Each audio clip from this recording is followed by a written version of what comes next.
A very good morning to respected chairpersons, faculty members, valued presenters, and dear students.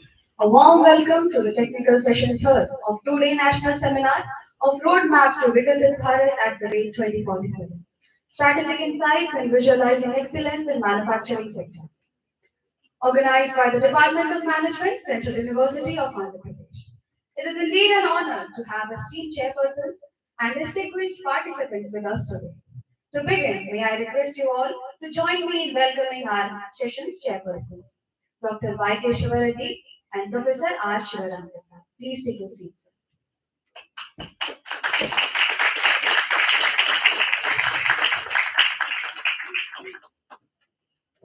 Now I would like to invite Ms. Sakshi from BSc RMIT Second Sem to introduce our chairperson, Dr. Y. Keshavaredi.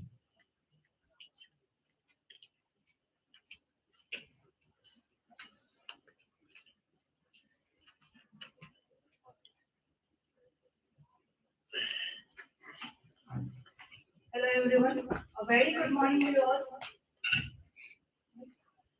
It's my great pleasure to introduce Dr. Y. Kesam Reddy, who joined us in today's seminar.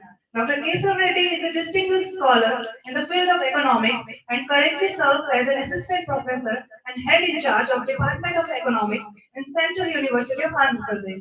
He holds MA, MBA, and PhD in economics from Krishna Deva Rai University. And his areas of interest include microeconomics, industrial economics, public finance, development economics, and entrepreneurship development. Throughout his career, he has published over 40 research papers in national and international conferences and seminars. Some of them include poverty elevation through women empowerment, impact of new economic reforms on Indian economy, impact of internet on students' academic performance, women's health in India in the context of globalization, and growth and development of banking sector with inclusive approach in India. Along with his research, Dr. Reddy published books which include management science, New Age International Publishers, and Industrial Management and Entrepreneurship, which hasn't only influenced academia but also influenced like also played a crucial role in real world. And it's an absolute honor to have him in today's session. Thank you. Thank you very much.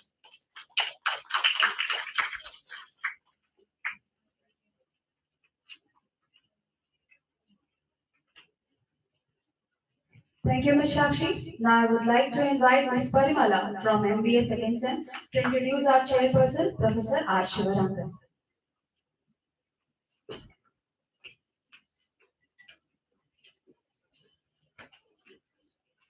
Good morning, everyone. It is a great honor to introduce Professor Shivaram Prasad Ramneni, a renowned academician and an administrator.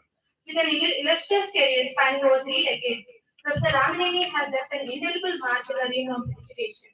Professor Ramneni has done his PhD in Commerce and Management Studies from Acharya Nagarjuna University. Presently working as the Dean of Faculty of Commerce and Business Administration and Research Director of Computer Science and Engineering at Nagarjuna University, Professor Ramaneni's impressive credentials are a testament to his dedication and passion for education. Professor Ramaneni has guided 51 PhD students, published 178 research papers, and holds several patents in quantum security and employee productivity. Throughout his career, Professor Ramaneni has received numerous awards and accolades, including the IMRS Excellence Award, National Integration Award, and Best Teacher Award. His commitment to academic excellence and innovative teaching methods has earned him a reputation as an outstanding educator. We are deeply grateful to have Professor Shivam Prasad Ramneni today. Thank you.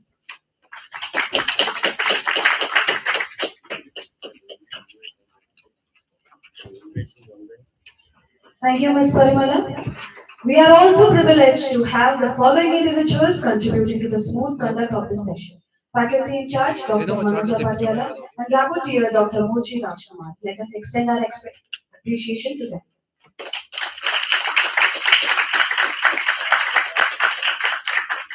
To set the context, may I now request Mr. Satvik from MBA Second Sem to provide an insightful introduction to the theme of our session.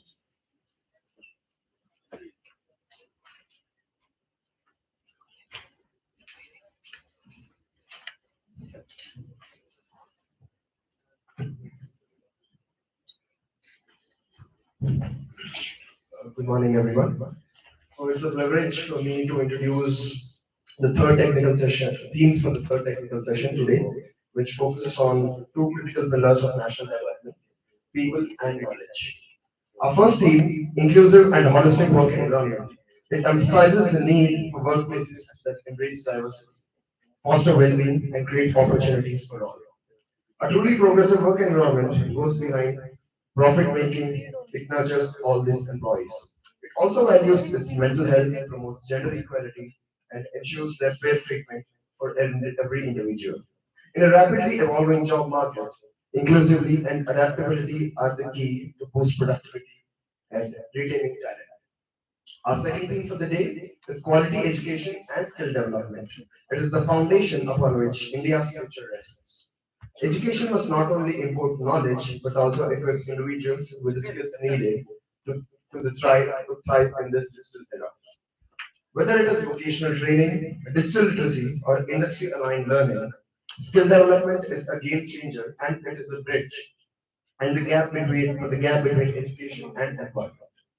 A skilled workforce in India's biggest asset in its journey towards becoming Viksit Bharat by 2047. With this, ladies and gentlemen, let us now look forward to this enlightening session. Thank you all.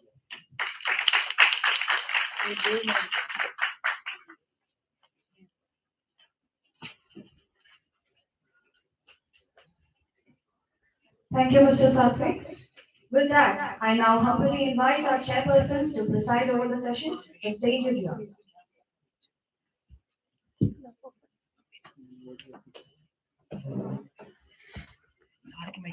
Remote కూడా తీసుకురా నీకు జోలో అడబెట్టు okay Raman ji hand mic కట్టి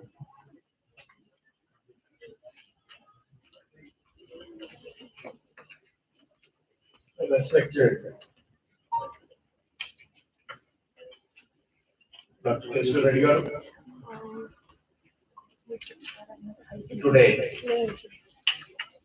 chairman for the third technical session and other faculty members,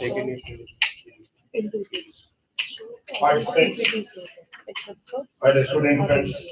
Good morning to all of you. First, I want to congratulate the Central University of Andhra Pradesh as well as the Department of the Management. You have chosen a relevant modest topic for particularly for the sake of this new 2 days national seminar. Especially the seminar topic, why it is relevant. When I was a student, on those days teachers always very different way talking. If it is in India, if it is everywhere, every teacher trying to compare Indians with the developed nations, America, Russia, on those days Japan, UK, Sweden, Switzerland. Those were the nations, developed nations on those days. There was comparing every aspect. But today, so all developed countries now they are trying to comparing India with their nations. That way, India is developing, shining, smiling. Results are numerous. So organizing this type of seminars, especially a roadmap to the Vikasit Bharat at the end of 2047, a strategic insights in visualizing excellence in the manufacturing sector, a micro level activity it is. Earlier scenario is different, present scenario is different. How many people aware the world economic order evolutionary very different way has been going on. World has divided into before Second World War, after Second World War for some time, communism, capitalism. Communism promote the completely promote the equality, equal justice, where capitalism very macro level, different way. They have given high preference for the individual creation. So based on that, you know well, not a single scale. So other side, communist countries establishing the factories, promote the and deploy the human resources, trying to developing the respective nations. Other side, communism countries under the leadership of the America, they are also providing almost initially there is a capitalism. After that, the economy is converted into the marketing economies. After that, it became knowledge economy. Today, knowledge economy also shift their operations and moving towards digital economy. Particularly in this, once you focus on this particular this area, what happened in the world is America trying to only design the products. Knowledge economy, marketing economy, main objective design the products. Manufacturing in other countries to avoid the labor problems, to avoid the other type of the organizational problems. Right? What is the effect for the America is you know very well 2008 subprime crisis taken place. So earlier Communist countries also face a lot of trouble. So many countries, USSR divided into 7 countries. 7 countries. So a balanced way. Once Trump came into the picture, right? He has one slogan he has adopted: America first. That means they want again gear up and focus on the manufacturing. Manufacturing is very important. Based on this deficiency, in 1989, at China, at the Tiananmen Square, 1 lakh students developed an agitation against the Chinese Communist government. Almost more than 1 month, government trying to please the students, but their efforts are in vain. After that, the government suppressed the movement indiscriminately. But then onwards, policymakers of the China rescheduling their economy, policy making, changing it. They adopted market economic concept. As a result, the train of the human resources, you know very well, China became almost a hub for the manufacturing sector. Not only it became a hub with the low cost products they has been producing the same, they trying to create a marketable to the across the globe. As a result, like China emerged as a second international, emerged as a nation, but like the manufacturing is concerned. Manufacturing is concerned. Japan, Sweden, Germany, all the countries, almost all downsizing compared to the America. Reason where China improved the workforce. China developed the infrastructure, digital public infrastructure. In terms of the semiconductor industry, they have developed it. Chip also, with the low cost, they are started to manufacture. As a result, top world-class companies, Apple and so many electronic companies moved to the China for manufacturing. So, workforce plays very vital role there. 24 hours, moonlight working conditions they have developed. Hybrid type of the working models they have adopted. After that, outsourcing different way, they redefine. As a result, China emerged. After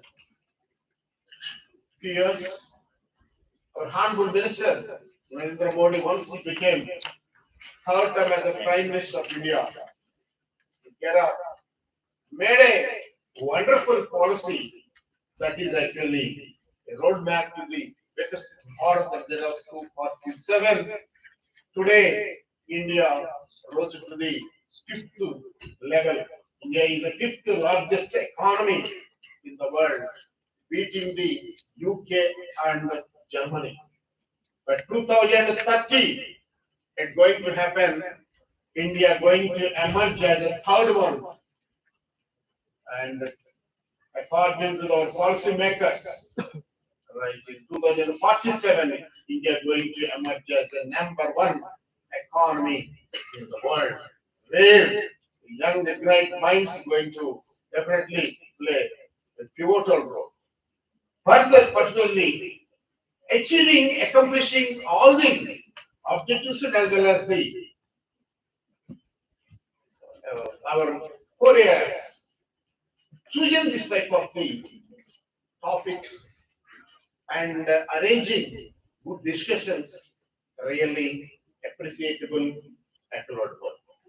Definitely, I want to see the insights of the presenters. With this small presidential remark, I conclude myself and thanks to the department of the School of Management, very rightly, and I contested particularly the chairperson duty for particularly for the third technical session. With this, thank you, and all.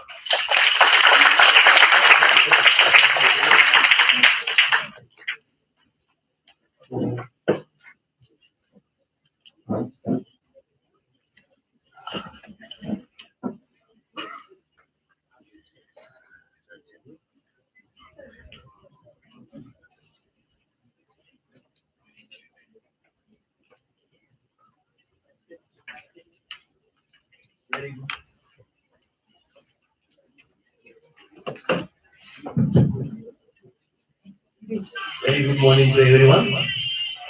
Respected Chairperson, Professor Sivaram Prasad Garu from Nagarjuna University, AP, and other my colleagues. Very warm welcome to this.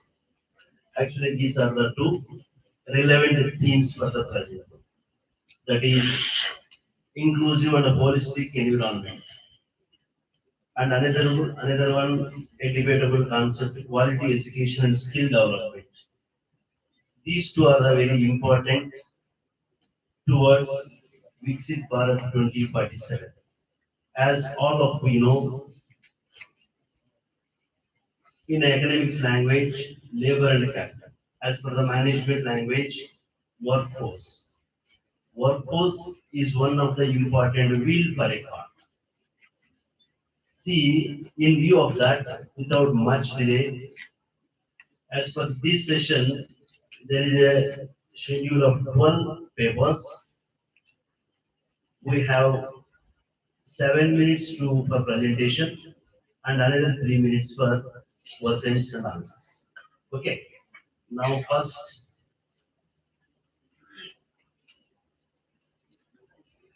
I invite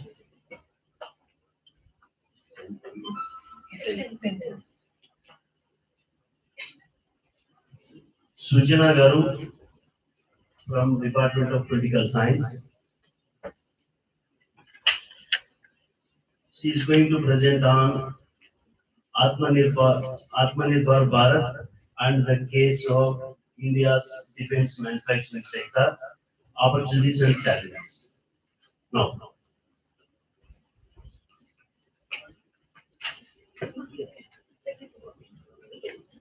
you have to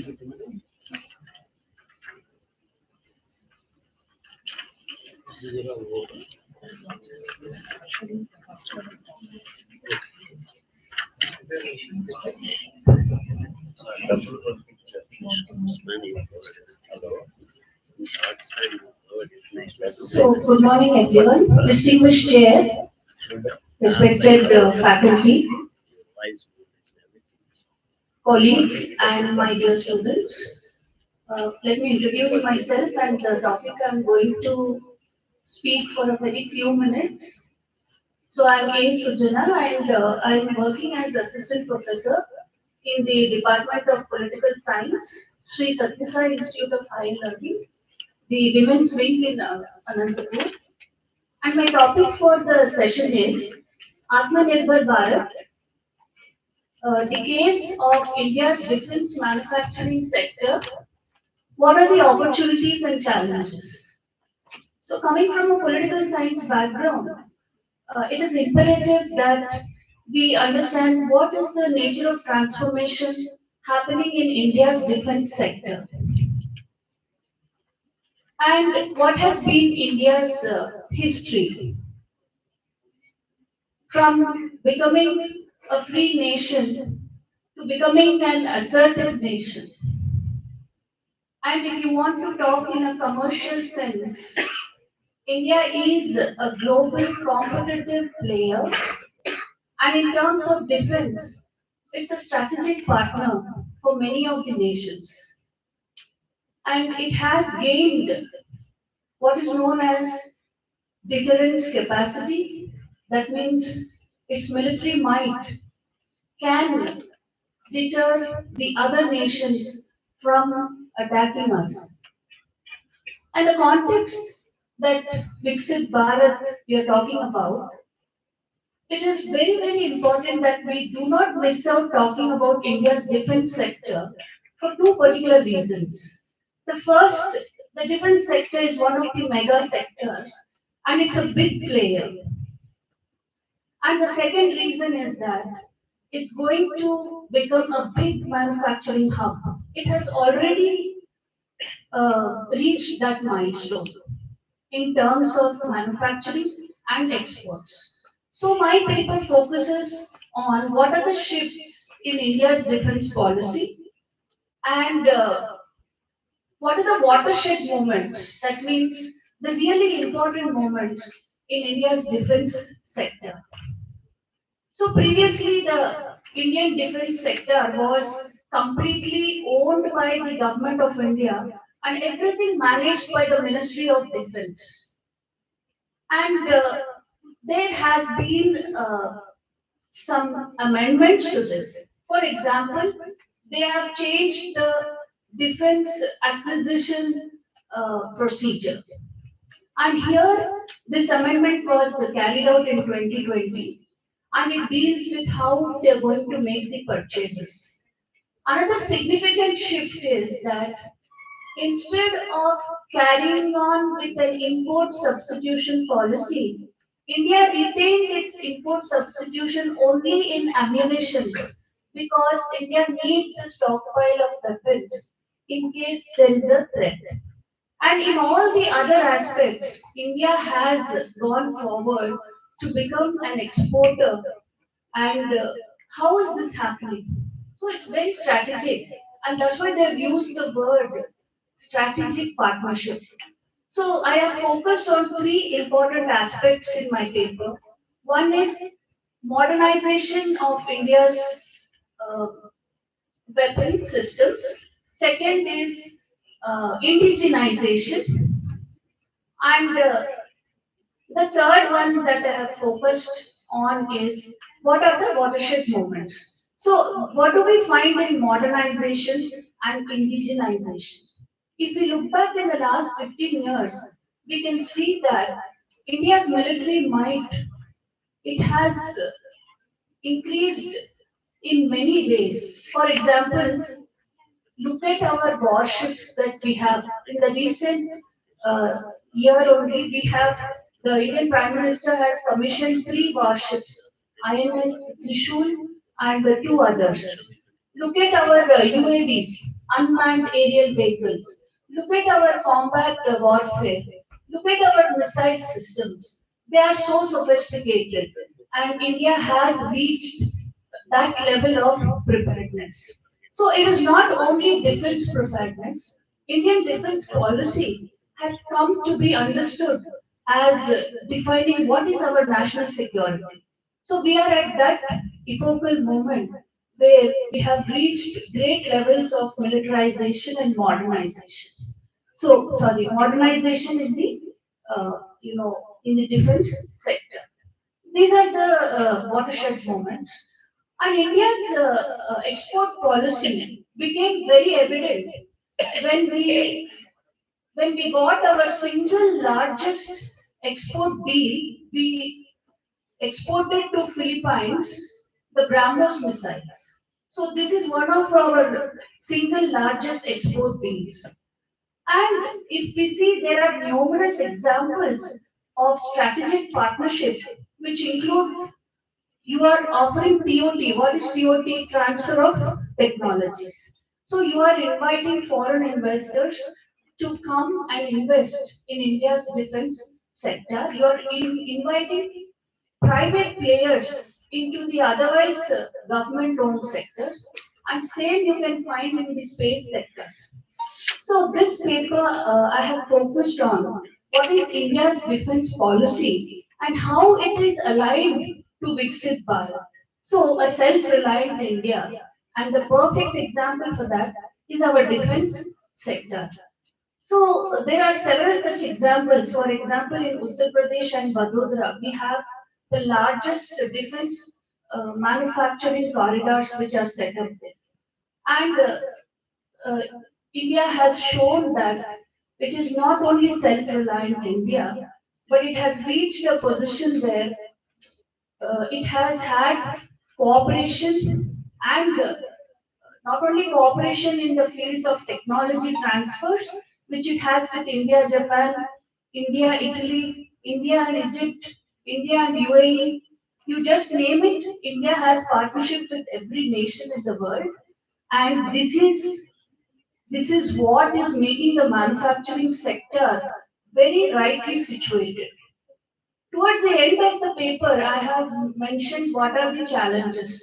India has a huge challenge if we see from China, and that is although we have good presence in the Indo-Pacific relations, but we have strong competition from China, and but we can claim that we are making progress on those fronts also.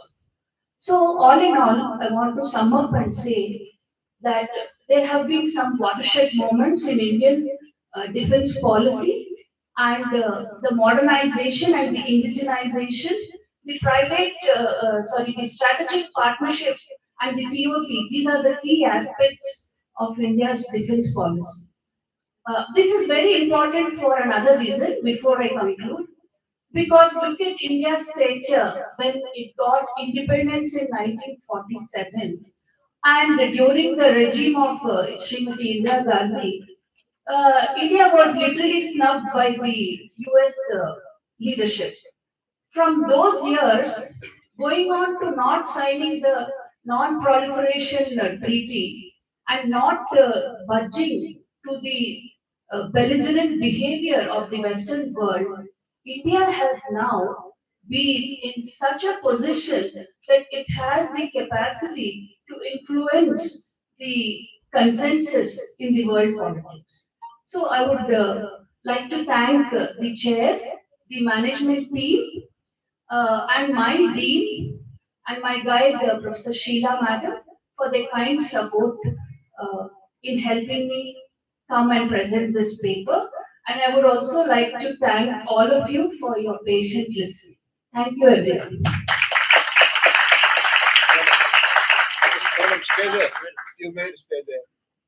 Some of the queries that we are expecting from the SP, sir. Thank you, madam. Madam presented in detail and delivered a seminar speech on that one. Modernization, finding import substitutes, export promotions, indigenous, and many other defense concepts. Please ask any queries you have, any questions.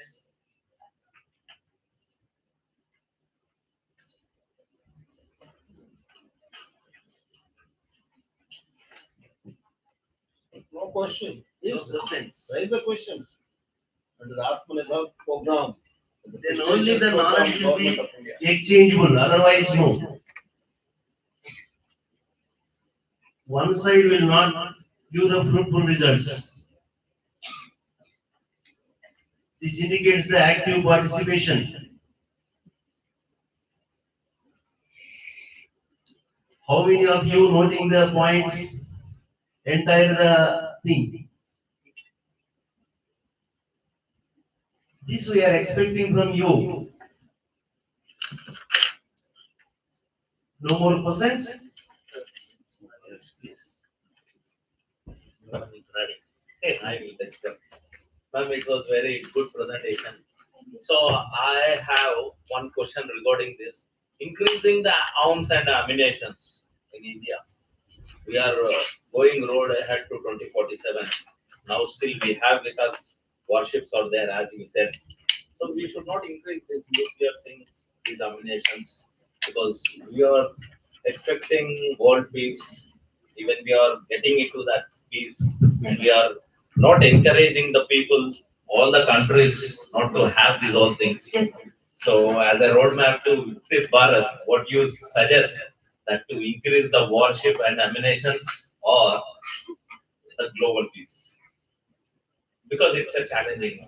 Yes. Because we should be very strong and no one should come and attack us. So we should be very protective. But what about the peace?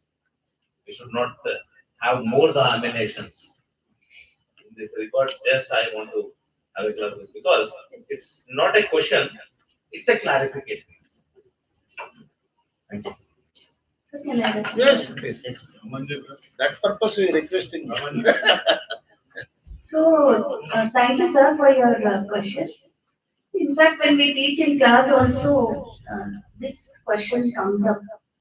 That, madam, on the one side you are talking about world peace and United Nations Security Council, and on the other side you are teaching us what is India's foreign policy. How do you reconcile this? For this, if we go to the facts, the bare facts are that India is a country which never is the first attacker. Yes, yes, We never attack first. yes. This is our philosophy.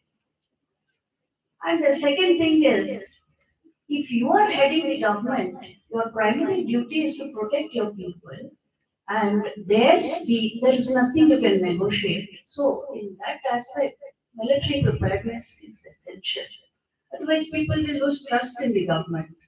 So, that is the second thing, sir. And the third aspect which you asked is, what about global peace? I mean, you can say that India is the only nation which has sent a UN peacekeeping force, all women contingent, which means that we value the goals of world peace, but at the same time, we have our own principles in foreign policy. And in the Russia-Ukraine war and in the Gaza war, India has made its stance very clear. So, in fact, a petition was filed in the Supreme Court saying that why are you increasing the ammunitions? And because India is an exporter now. So the Supreme Court quashed it, but it clarified that, of course, we are committed to humanitarian values. So there is great clarity that we cannot mix the two of them. We stand for world peace. That's why we are one of the founding members of the United Nations Organization. And we contribute to the UN peacekeeping forces. And at the same time, uh, we, we need to be military prepared also to counter threats. Yes, sir. Thank you, sir. Thank you, sir. One more question that Sure, personally sir. on behalf of the student friends that I'm asking. Right, the main aim of the Atma Nirbhar Bharat program is actually reducing the import burden, especially related to the defense products. Yes. Ammunition is concerned, we want to. How far, according to how far it has reduced? In terms of, sir? In terms of the value. So about import Still substitution. today, almost all 85% that we are importing. Yes, sir. To So, avoid, to overcome the particular this problem, Atmanirbhar program yes. extended by me to you for the India Yes. and the leadership of our Honorable Prime Minister. Yes. How much the burden, right, this program will reduce? That is my question. So, thank you, distinguished chair, for your question.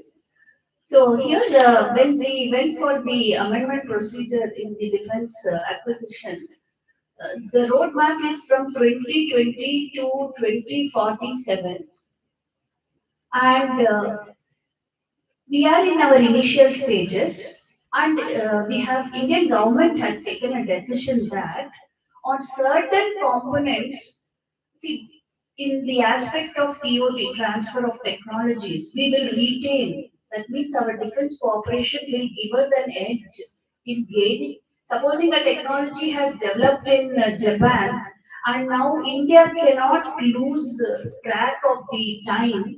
So we are having a cooperation where immediately we get access to that defense technology. So in that aspect, we have retained this import.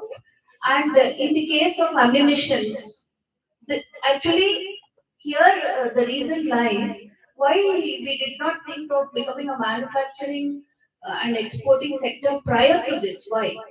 Because the armed forces always face the problem of having enough stock, and that is why it's become very important to retain imports in certain aspects and in certain, so it is called phasing out. Slowly we are phasing out from import substitution to export oriented. And like the sir asked, so to what extent means we are in the initial phase, but uh, according to the research and data, Indian exports have reached a very high benchmark in just 2, 3 years. So you're right, sir. You're right. It will take time to phase out import substitution, and they have decided not to do it completely because we know our strengths and weaknesses. So in certain technologies and in certain mechanisms how they are operating, they retain the some of the aspects. I hope I could answer, sir. Thank you, sir. Thank you, madam. Any other questions? Okay, thank Thank you. you, sir. Next, I invite Miss B.S. Usha. She is going to present on mental health awareness and ergonomics in industrial workspaces. Okay.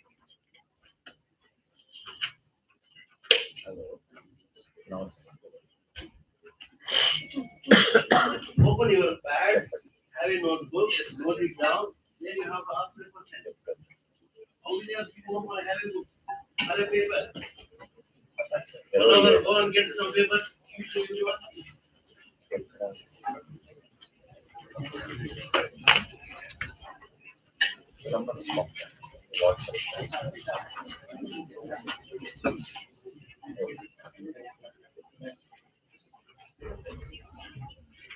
Good morning, respected dignitaries, teaching staff of Central University of Andhra Pradesh, co-presenters, the organizing committee, and students. My name is B.S. Usha. I am a research scholar from Mary Stella College, Vijayawada, under the guidance of Dr. K. Nagasundari, Madam. And my topic today is about the mental awareness and ergonomics in industrial workspace. The industrial work environment shows mental and physical difficulties that might affect the worker's productivity, well-being, and the overall health.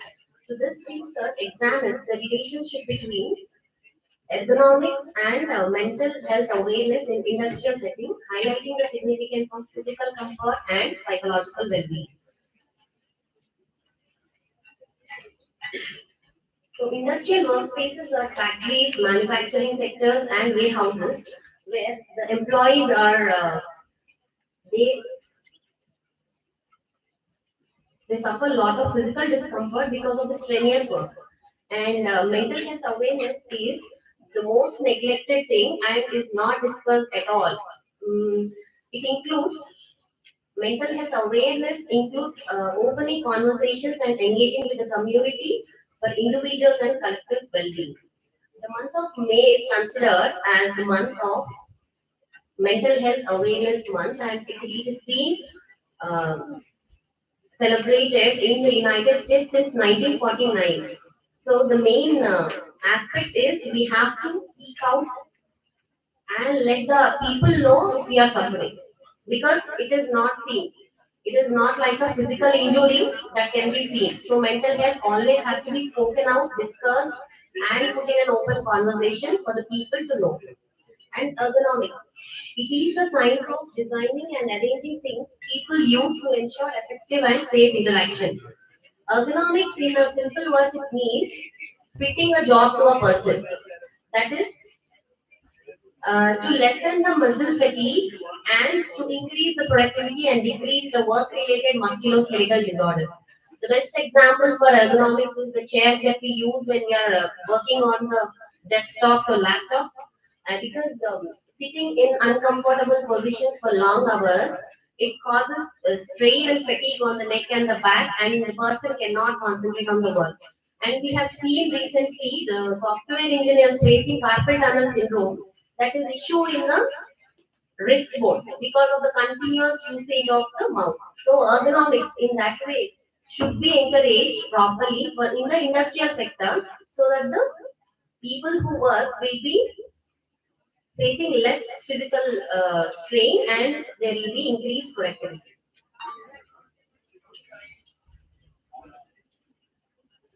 The factors leading to mental health issues in industrial workspaces. Fatigue and burnout. The fatigue and burnout is caused due to long working hours without proper rest. Sleep disruptions. This is mostly present in the people who are working in shift hours, especially night shifts. It disturbs the body's natural circadian rhythm and work-life imbalance. Long hours, irregular shifts lead to social isolation and high job demands. High job demands, it increases the higher workload and hectic deadlines and excessive pressure. And the other factor is job insecurity. People do the same work in the same stressful situation because of the fear of loss of job. And another cause is stigma around mental health. People who are suffering from mental issues, they feel that it's unfair. I mean, it's not good to go to a psychiatrist or a psychological uh, counselor because they feel that psychological illness is considered as a taboo, and the absence of counseling services programs that teach stress management are lacking in the industry. And effect of poor ergonomics on physical health. So this picture show the stress that is faced by the workers because we only know it when we go to the factory and see and have the pain of the people who are working. They'll be handling heavy machinery. They'll be doing repetitive actions, which leads to physical strain. And physical strain also will be caused by long hours of standing, handling heavy equipment, and improper workstation setup.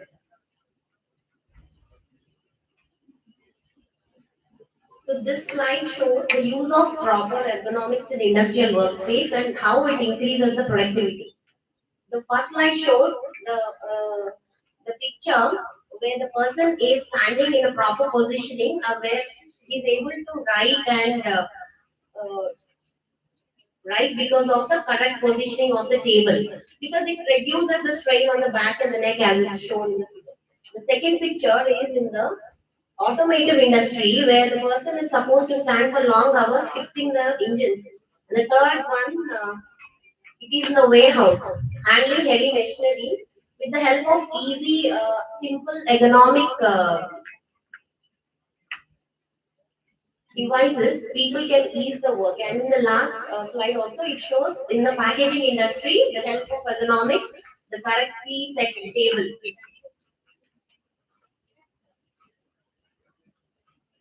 After reviewing the literature, there has been importance was given on mental health awareness and ergonomics differently.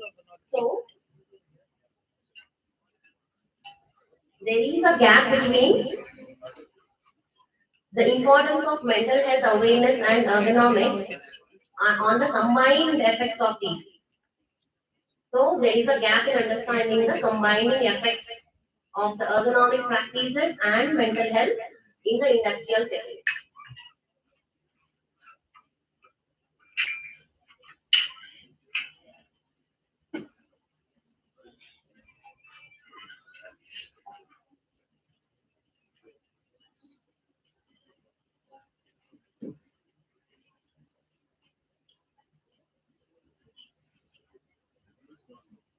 Okay, the objectives include to assess the impact of ergonomic interventions on workers' mental health and to explore the relationship between the ergonomic practices and workplace productivity.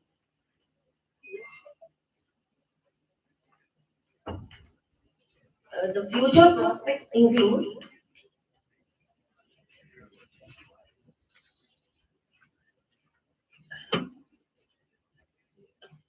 the future prospects for improving ergonomics and mental health awareness in industrial workspaces include some of the wearable devices for ergonomic and mental health.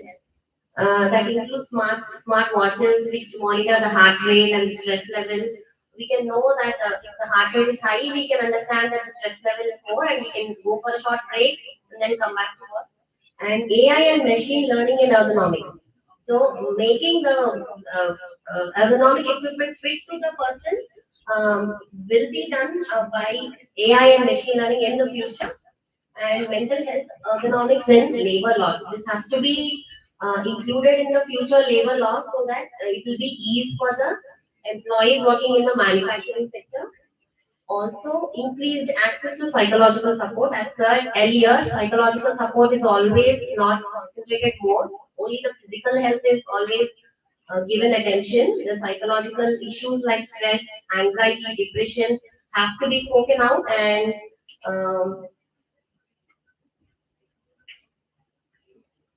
they should be made available for the employees so that they can come and have an open conversation about their issue and they can get treated and increase the productivity.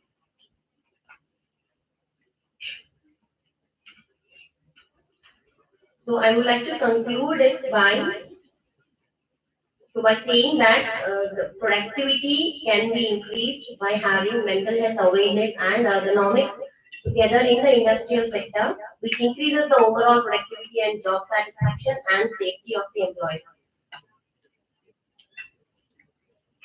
That's all. Thank you, sir. Thank you, madam.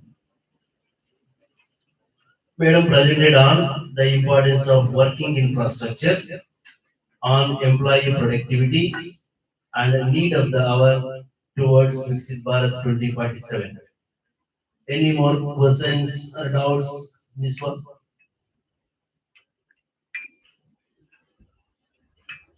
Yes.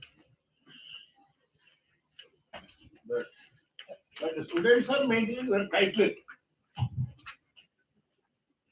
I highly appreciate the presentation. And actually, you mentioned about AI and machine learning model. No, machine learning. Only I. AI, Only AI. it was mentioned in the slide. You also included that. In the ergonomics. Okay. Yeah, ergonomics. So, like, as we all know, that now it's the time where these two things are only like going to change our economy level. Because now the data science people are working more and more towards this for producing more infrastructure development. So, can you please give me a brief about how this machine learning can like totally help in this particular ergonomics? This machine learning and artificial intelligence study the productivity of people. Like we have seen recently a video that is circulating in the internet, but people are being fired because of their productivity that is generated by the AI. So if we know that the person's productivity is less, either they can fire or go for a innovative AI and machine learning products through ergonomics that can ease the job of the person.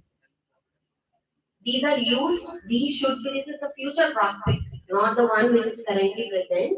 With the help of these technology, we may create the appropriate ergonomic devices for the ease of the workers in the industries.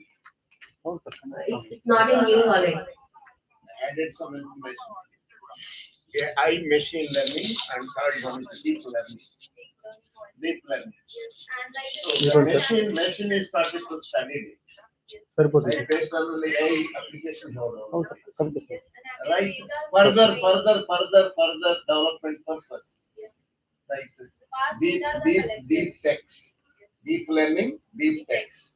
Right? Is a different aspects.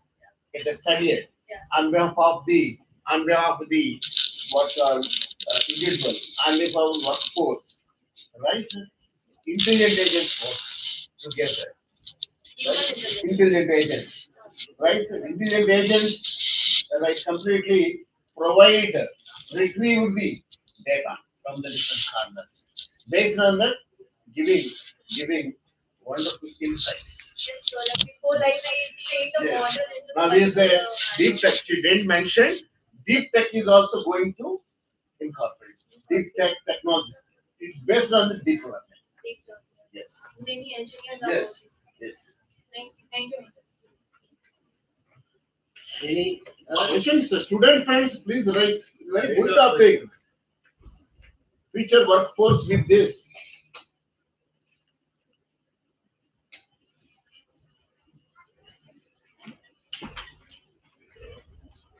My question is, how did I identify the such problem?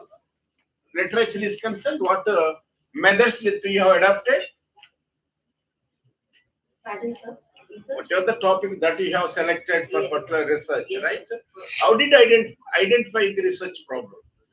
And so This was identify. in the browser, sir. I have taken the topic from that and have. And once I look at your earlier review of literature, Yes, sir. you have only adopted the conventional methods, right? Yes, sir.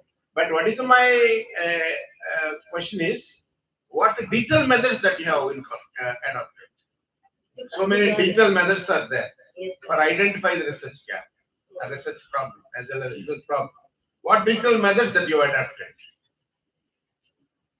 Sir, I have seen these articles Right. and they have. Please note down systematic literature review method is these 12 methods are there. Bibliographic method, Yes, right, and meta-analysis, and so on. 12 methods are there. You can take any two or three different information of how to get. That is that purpose I'm asking. okay. Thank you. Any more? Thank you, ma'am.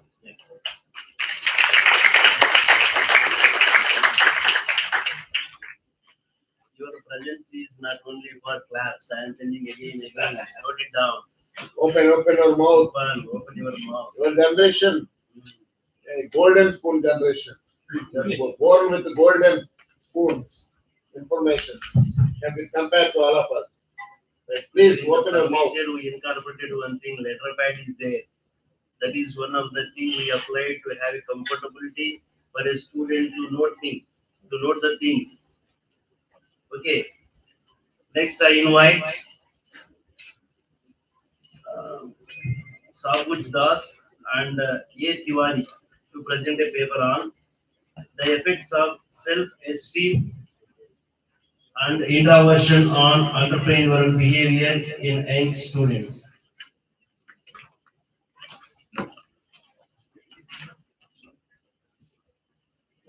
So which das? Good.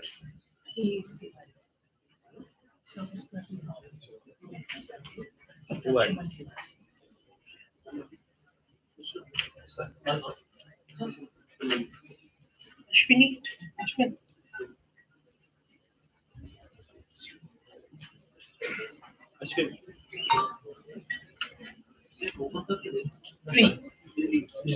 Number 3. This is a touchscreen technology. Please work on yours.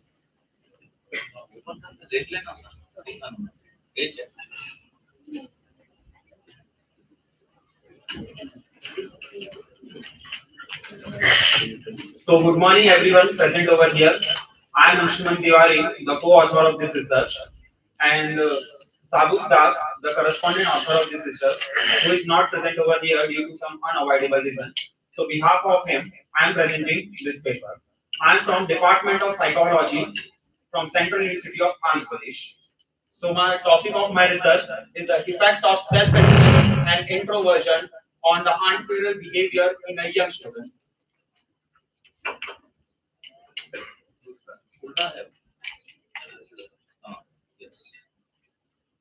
So this is the abstract of my research, and there are the three keywords I have used in this research: is the entrepreneurship, introversion, and self-esteem. So if we talk about the introduction of part of this research, the entrepreneurship is create a new market opportunities and growth and innovation. India's economic boom since the 1990s with the engineering, tech sector and generating employment. So what is entrepreneurship? So entrepreneurship is a development and a new innovations of the ideas, creating a overall market opportunity. We all know for the developing countries, the entrepreneurship, how much it is important.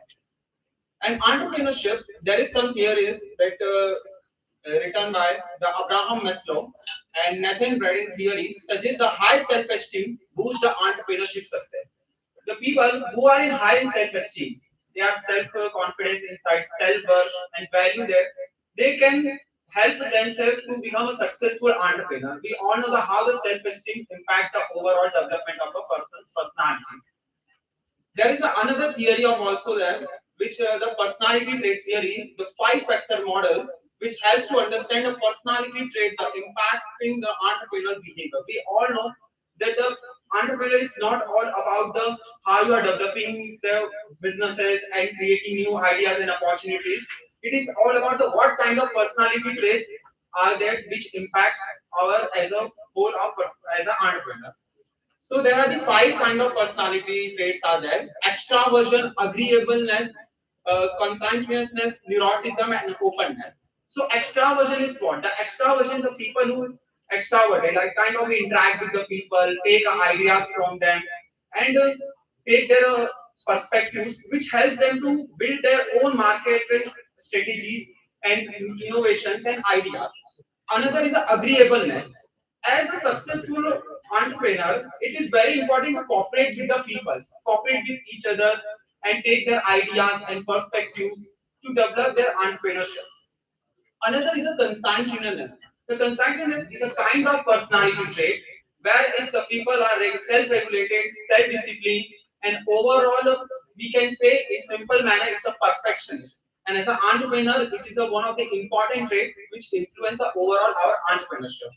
Another is the neuroticism. Neuroticism is a kind of emotional instability, mental health kind of issues. So we all know that as an entrepreneur, it is not easy. There is so much risk are there. There is so much emotional irregulation, self-doubting that whether I will success or not. So it is also the impact our overall entrepreneurship and the openness. We all know the this openness to experience state is the people are open to experience the new ideas and new opportunities and new thinking, which is the most impacting thing whenever it's come to generating of new ideas and new innovations.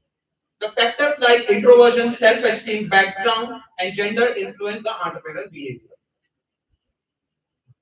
The methodology of this paper, the objectives of this studies was aimed to figure out any significant difference between an entrepreneur and non-entrepreneur in regard to self-esteem and introversion. So this study is simply aim is to is there any difference between the person who are entrepreneur and non-entrepreneur in regard to self-esteem or introversion. The hypothesis we have generated there is a two hypothesis of this research is there is no significant mean difference between introversion and there is no significant mean difference between self-esteem. So the sampling technique we have used for this research is a snowball sampling we have used. From the data pool, there's a 60 people we have taken for sampling and divided into two parts. There's an entrepreneur and non-entrepreneur. And two types of scale we have used it. Rosenberg self-esteem scale. They have a 10 item in it. It is also the 5-point scale. And another is the introversion scale. It have a 28 items. It is also have a 5-point scale. And Rosenberg self-esteem scale it measures the self-esteem of a people. And an introversion scale it is also the kind of personality scale measurement which measure the introvertness of the people.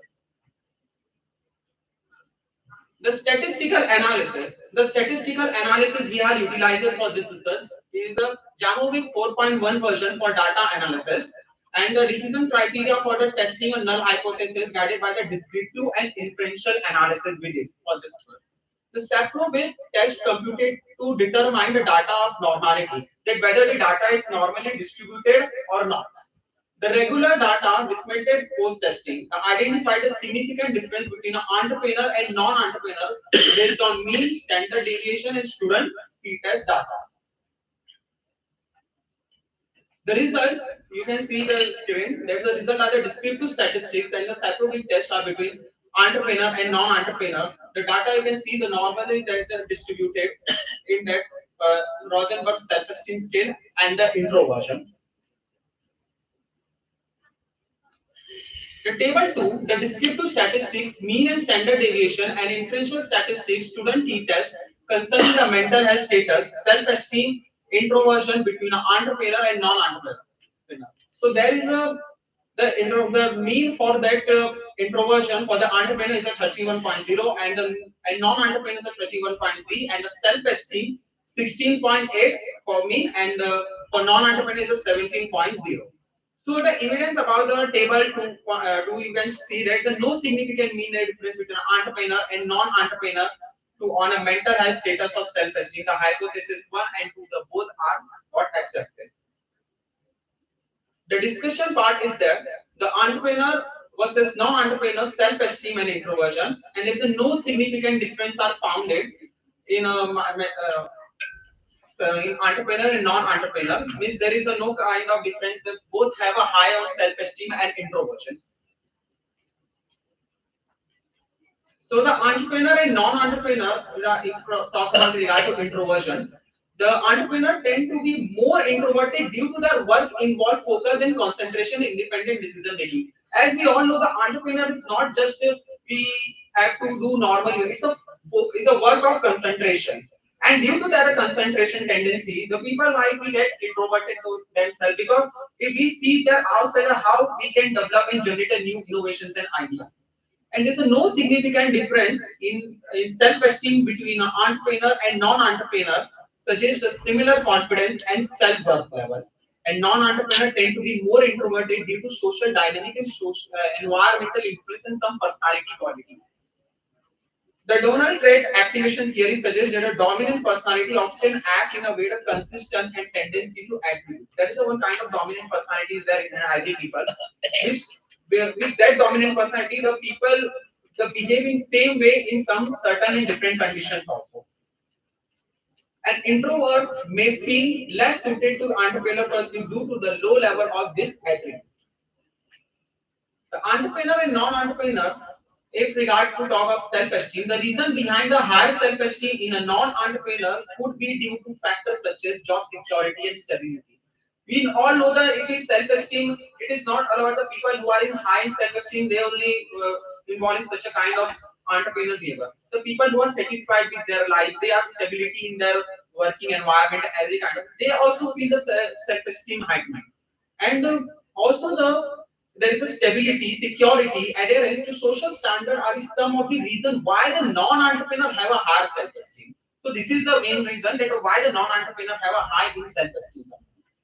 And those who compare themselves according to the theory of social comparison theory, those who fit into socially accepted position will feel more accepted and validated to this route, which turn boost their own self-esteem. So it is a case in non-entrepreneur because they are feel that our whole society are accepting in that position. So they also might feel inside, yeah, I am the self-worth, I have a confidence that I can manage my overall work. The majority of the entrepreneurs choose as a conventional professional pathway that frequently lead to security, stability, and foster the emotion and self-worth. The people who are involved in entrepreneurial behavior, they usually take business growth ideas and new ideas and developing innovations. But who are in non-entrepreneur, they usually choose that career path and that thing which provide them stability because the stability also creates self-esteem in a people. And the finding of these studies that on a young enterprises, the positive correlation between emotional intelligence and self-esteem. And because the emotional intelligence and self-esteem, it's both are the important factor whenever it's come on the as successful entrepreneur. Because you should, as an entrepreneur, it is very tough to manage our own emotion, take a decisions and all, and self-esteem, and emphasize the psychological factor importance in entrepreneur success. We all know the entrepreneur success is not all about that how much skill you have and all. It is all about the psychologically because how you psychologically prepare for that thing. And stress on the understanding and developing this trait to improve the entrepreneurship and performance. The conclusion of studies, the study investigate the difference in self-esteem, introversion between entrepreneur and non-entrepreneur in Kolkata. It is involved 60 participants, 30 males and 30 females divided into entrepreneur and non-entrepreneur. And the results show the no significant difference in a self-esteem introversion between the two living conditions. And this suggests that the self-esteem and introversion not significantly influenced by the individual's entrepreneurial status. And the further research could be explore the other factors also introversion of different living conditions. The findings suggest the entrepreneurial status may not significantly impact by self-esteem and introversion. So these all are my references which I use for my research. Thank you. You are free to ask any question.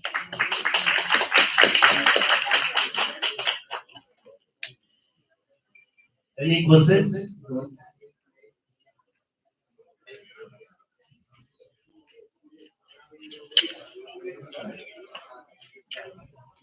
Oh, yeah. Yes, yeah. Sorry to ask your good name, please. Anshuman Tiwari. Yeah. Anshuman. Yeah.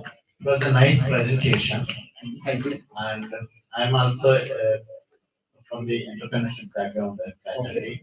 Okay. I used to teach the students some different like motivational stories. And I could see this wonderful practical what you have been compared with the two uh, in your area like the psychology. I have seen that you use it as some cat theory, right? Yeah. That it's a theory. Theory. Uh, it's a theory. So your draft is regarding to that. What is that theory? I have seen and I have a big knowledge about the another test that is thematic appreciation. Oh, that is a personality test. Right? Personality test which analyze and assess the personality of a people. Where we show the images, Psychometric analysis. where we show the image to the people, and by there they have to see that that picture, and they have to develop a story based on that picture. Okay? So with the help of their writing, means whatever data they have given us, we analyze those and we see there what kind of personality trait they have. Oh, good. Yeah, would like to know because that psychology I don't have a good knowledge about, but I thought that I have some experience about that is a thematic appreciation test where the social elements like ambitious identification of factors. So It is a projective technique. okay. Nice. I learned a new thing from you. Very good. Thank you. Thank you so much. Any more questions? Okay, sir. So in the conclusion, as you said, self-esteem and introversion. Yeah. There is no significant difference. Non-entrepreneur and entrepreneur. Yeah. But in my view, because in this long journey, when the people they adapt new technologies and they get into entrepreneurship, then esteem will rise. Yeah. They become extroverts. Yeah. That is normally we are going to see because I have seen with my students in each and every batch, one or two students they opt for entrepreneurship, though they are introvert. When they go for acquiring this entrepreneurship, their self-esteem will rise and they become extroverts. So that I want to tell how come this. Actually, there are the psychology. It depends on psychology. Psychology, we won't use any one perspective. There are several perspectives are there in psychology because the human psychology is a subjective in nature. Each people in each person have different kind of personality. So we cannot generalize. Yeah, we can, it's a very rare case we can generalize the people because in a psychological things there is a several perspectives. If there is a one perspective is the correct, there is another perspective which counters that. But actually, if you want to generalize, there is no one introvert in this world. Normally, everyone is an extrovert with their close and combine what you will say their personal with the people. They have extrovertism, but in a public they don't speak. That's all. Yeah, there is a mainly if you ask the commonly most of people they used to say they are ambivert. They are both come under the introvert and extrovert. So might be this all the one of the factor which influence the overall. Thank you. Thank you. Any more questions? Anshuman Tiwari, I have some queries. As per your hypothesis, you made there is no difference between the two living conditions, even though the entrepreneur or entrepreneur. But one of your slides, you're saying there is a highest difference in self-esteem in the both entrepreneur and non-entrepreneur. Please go back to your slides. There is no difference. There is You made say there is a difference.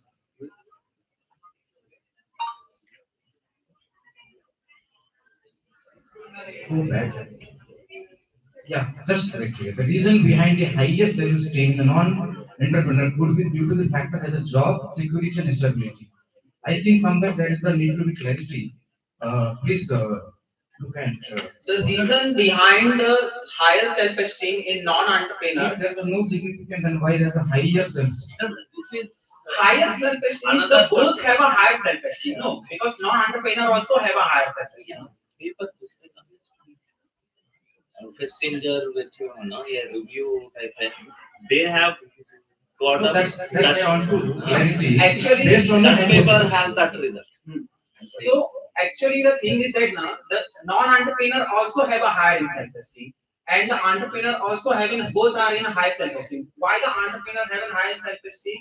Because of they have self-worth and self-confidence towards that particular that entrepreneurship. But you mentioned only the non-entrepreneur. Hmm? I have only mentioned the non-entrepreneur. Entrepreneur, why not mention the entrepreneur? That is my question. Entrepreneur also the non-entrepreneur I have mentioned, and the entrepreneur also I think I have mentioned over there. Is that-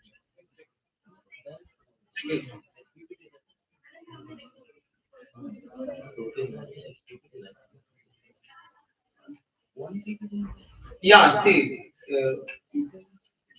वो दूसरे papers का review है No, I just. ये इसमें है ना sir No, I just little very so nothing is wrong. This- Technically, in the methodological part, you mentioned the non-entrepreneur as well entrepreneur, but here is entrepreneur is missing. नहीं ये दूसरे का study है sir मैं समझता brackets में है another people have actual thing, no, there is a entrepreneur and there is a I think maybe some part there in discussion I got missed, but actually, then actually I think it got missed. But overall, the thing is that there is a difference is not there. It's the only reason that for that entrepreneur and both are in a high self-esteem because of the non-entrepreneur also find a stability in their career, so they also feel high in self-esteem, and that entrepreneur also feel that high in self-esteem. The both. Okay. Any more questions? This is we are expecting at least a few more questions at the end of every presentation. Thank you, Kiran. Next, I invite SN Arjun Kumar, Dr. SN Arjun Kumar, to present a paper on a study on the role of digital learning platforms in skill enhancement of higher education students of Telangana state.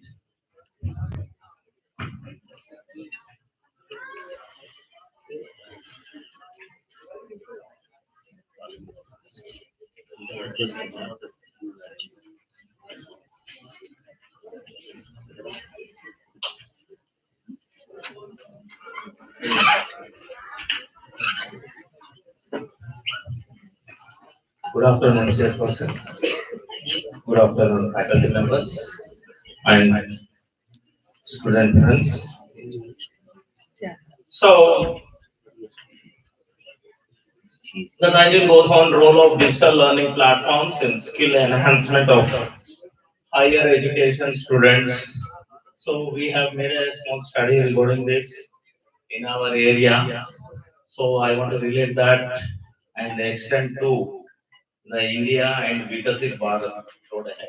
Normal government initiatives, if you are going to see, they want to provide an accessible, flexible, personalized learning experiences. They want to provide. They started providing, but there is a gap. The people are not taking into and accessing. They want to give an accessibility, but because of some factors, there is no accessibility is not there. Flexibility we have, but we have some bottlenecks. Personal learning experience also we have, but there is a gap. The people are not getting into that. And digital learning platforms advantages everyone knows. Nowhere it is connected. Everyone know about this. Platforms are there. Why they are advantages means we have an immediate feedback and assessment with them. It enables the learners to track their progress, identify areas for improvement, but still there is a gap. And literature review says the Polytechnic University of Philippines and recent studies in so many areas during the COVID, the people started using the technology and people have transformed, transmitted and they have started using the technology. If you don't perform, you will perish. So the people started using the technology, adapting the things, learning the things.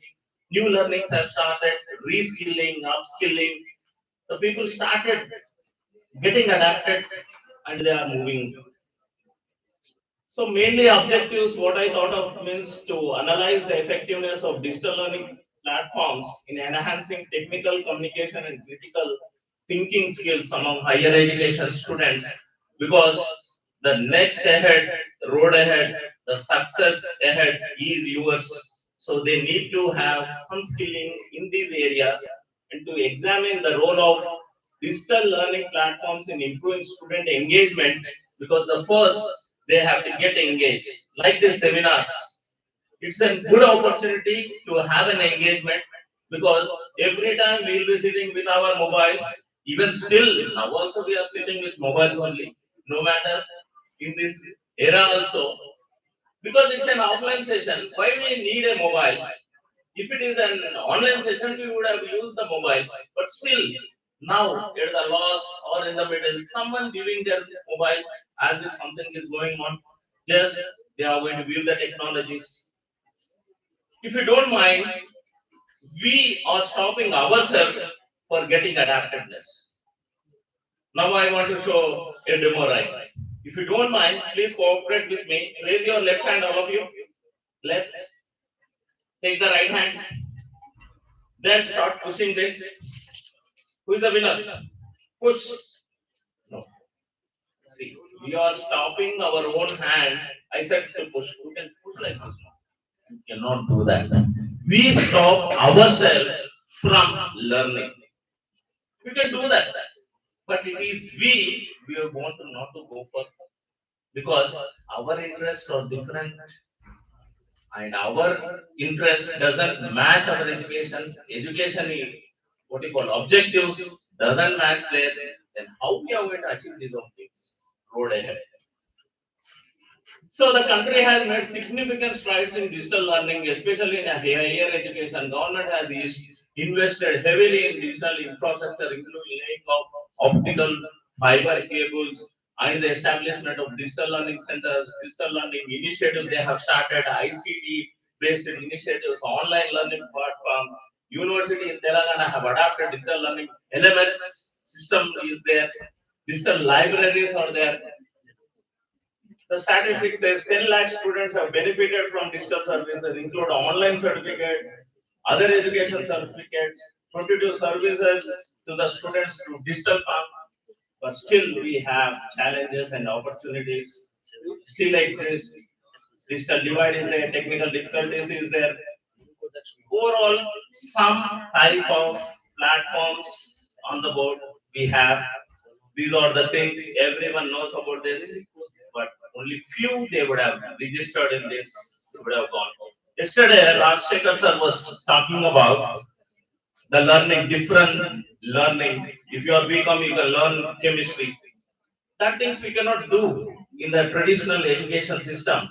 But in this, you can join in this. You can pick up any subject, core subject, specialized subject. You can masterize of your own. It is your choice. And you can see the demanded thing. The AI is come into being. They are going to take away all the jobs. They are going to all the take away the job work only, not you. If you are innovated, if you have the creative, nothing will happen. You can perish. Like lead, learn, evolve, adapt, and deliver. So at TMH, Tata McGraw, they have started doing the some survey. The results we can see 84% of students report that use of technology improves their education. And next 81% digital learning technology is saving their time. 81 claim that digital technology helping them boost their grades.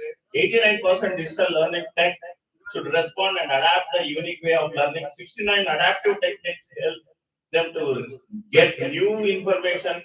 79% adaptive tech makes them aware of new concepts. Then they have said 43% of higher education students said that it is very important to be able to study on mobile. Nowadays, no one is using the ThinkPads laptop. They are moving toward people. If they like to have this mobile technology, they are using 55% students have studied on smartphones during the COVID. 52% of find mobile tech extremely important for studying. 62% indicate that they believe chat GPT, the people are using chat GPT because you can see my PPT and students PPT. Overwhelming response. Every student have just created excellent PPTs. From yesterday I am seeing that, but I am not using that. See the technology. You can see the difference. What is fun in this white PPT? You would have seen colorful PPTs yesterday. From yesterday, I am seeing very interactive, very so much of action oriented. See the technology, sir, adapt how they are doing. Skill enhancement. We need thinking skills, critical thinking skills. That is problem solving, communication analysis, decision making, inference, asking questions, and creativity is the main thing that we expect from the students. So skill enhancement has been done in this 63%. You can see that is technical. We are very good, and communication and critical thinking is very less. People are not into that because diversified studies. You should go for specialization of studies. Some differentiation should be there. That is not happening. We are in the only one line. We are going multifaceted. Okay, sir. Multi-talented. You should be there. Swayam, you know about this. Digital learning. So, students who are able to learn from good teachers can take courses that are not available in their respective colleges. They can use these all platforms. These are the what you can see 2014 to 2023 upcoming slowly has been raising. People are using. The reason for taking these certifications are for getting a job, internship, research purpose, competitive exams, learning about MOOCs, updating myself. The people are going with this. ABCDs of prospecting means how this is. This we need to get adapted, updated. Like these analytics. A means AI, B means big data, C means cloud, D means digital, E means electric, fintech, gig economy, Hadoop, incubation, Java, Kaggle, LMS, MOOCs, and you can see these all ABCD. We can have the perspectives, try to upskill yourself. So improve, learn by doing, then we can achieve this Fixit bar. If you don't have this, you cannot do that. Thank you very much, sir. Thank you, sir, for your nice presentation. Any questions?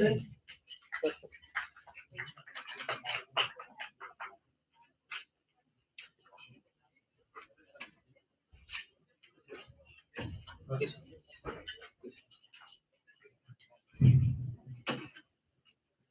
Hello, sir. My name is Anurag Vikram Singh, and as you introduced from your research paper that we need to adopt digital things for being developed. But what about rural community? Yes. Means how they can adopt these things even till 2050.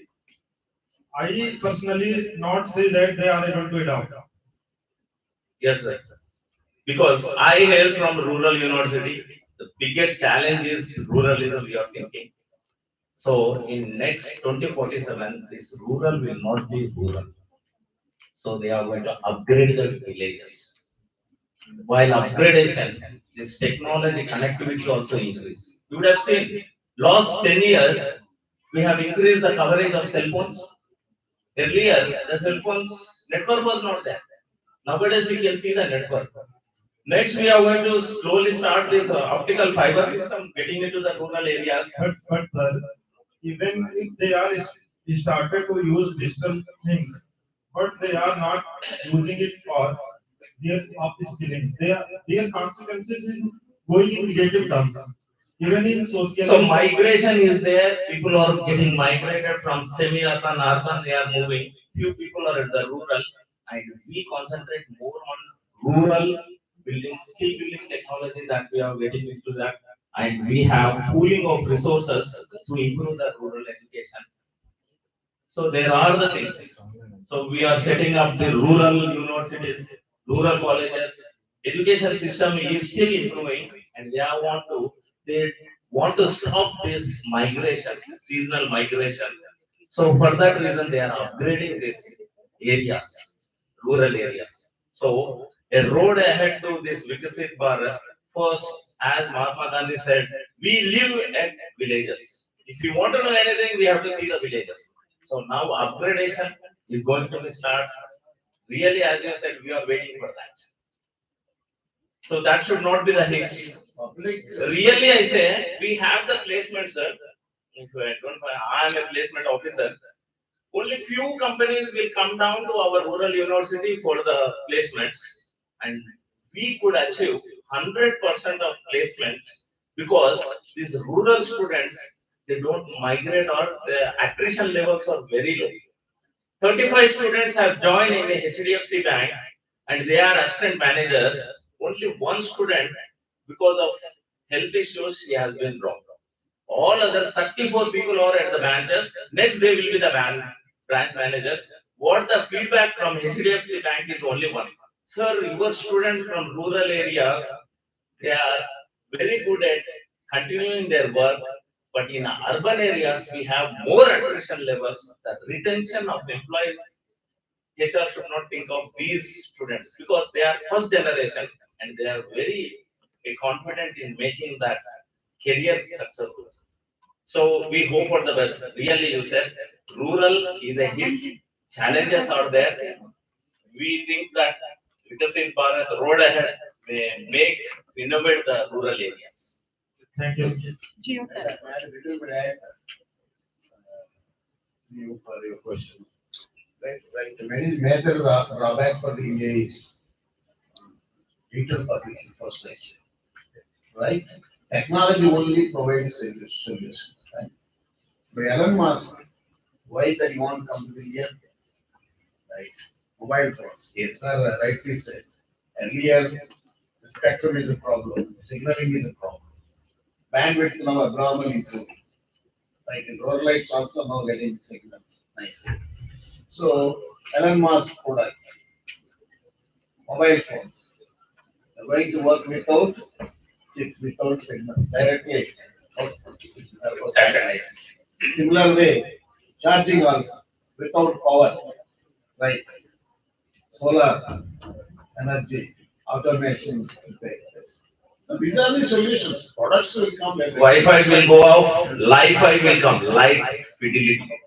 With light we are going to get connections. Okay, thank you, sir. Okay, sir, thank you. Optimism is very important. Next, I invite Dr. K. Sarada to present a paper on a study on the role of digital skills in career development. I request to every presenter with a time constraint, please restrict your presentation for 5 minutes and allow and have a more time for questions and answers. Madam, please restrict your presentation for 5 minutes.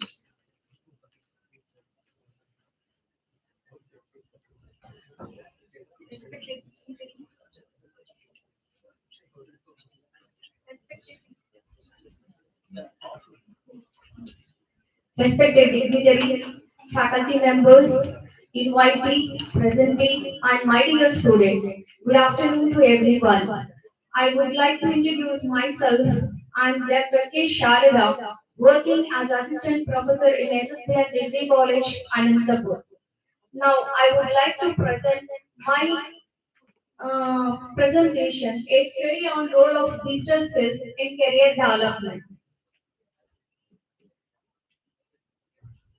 So first of all of you know about the digital skills and the digitalization also. There is no need to explanation about the digital skills.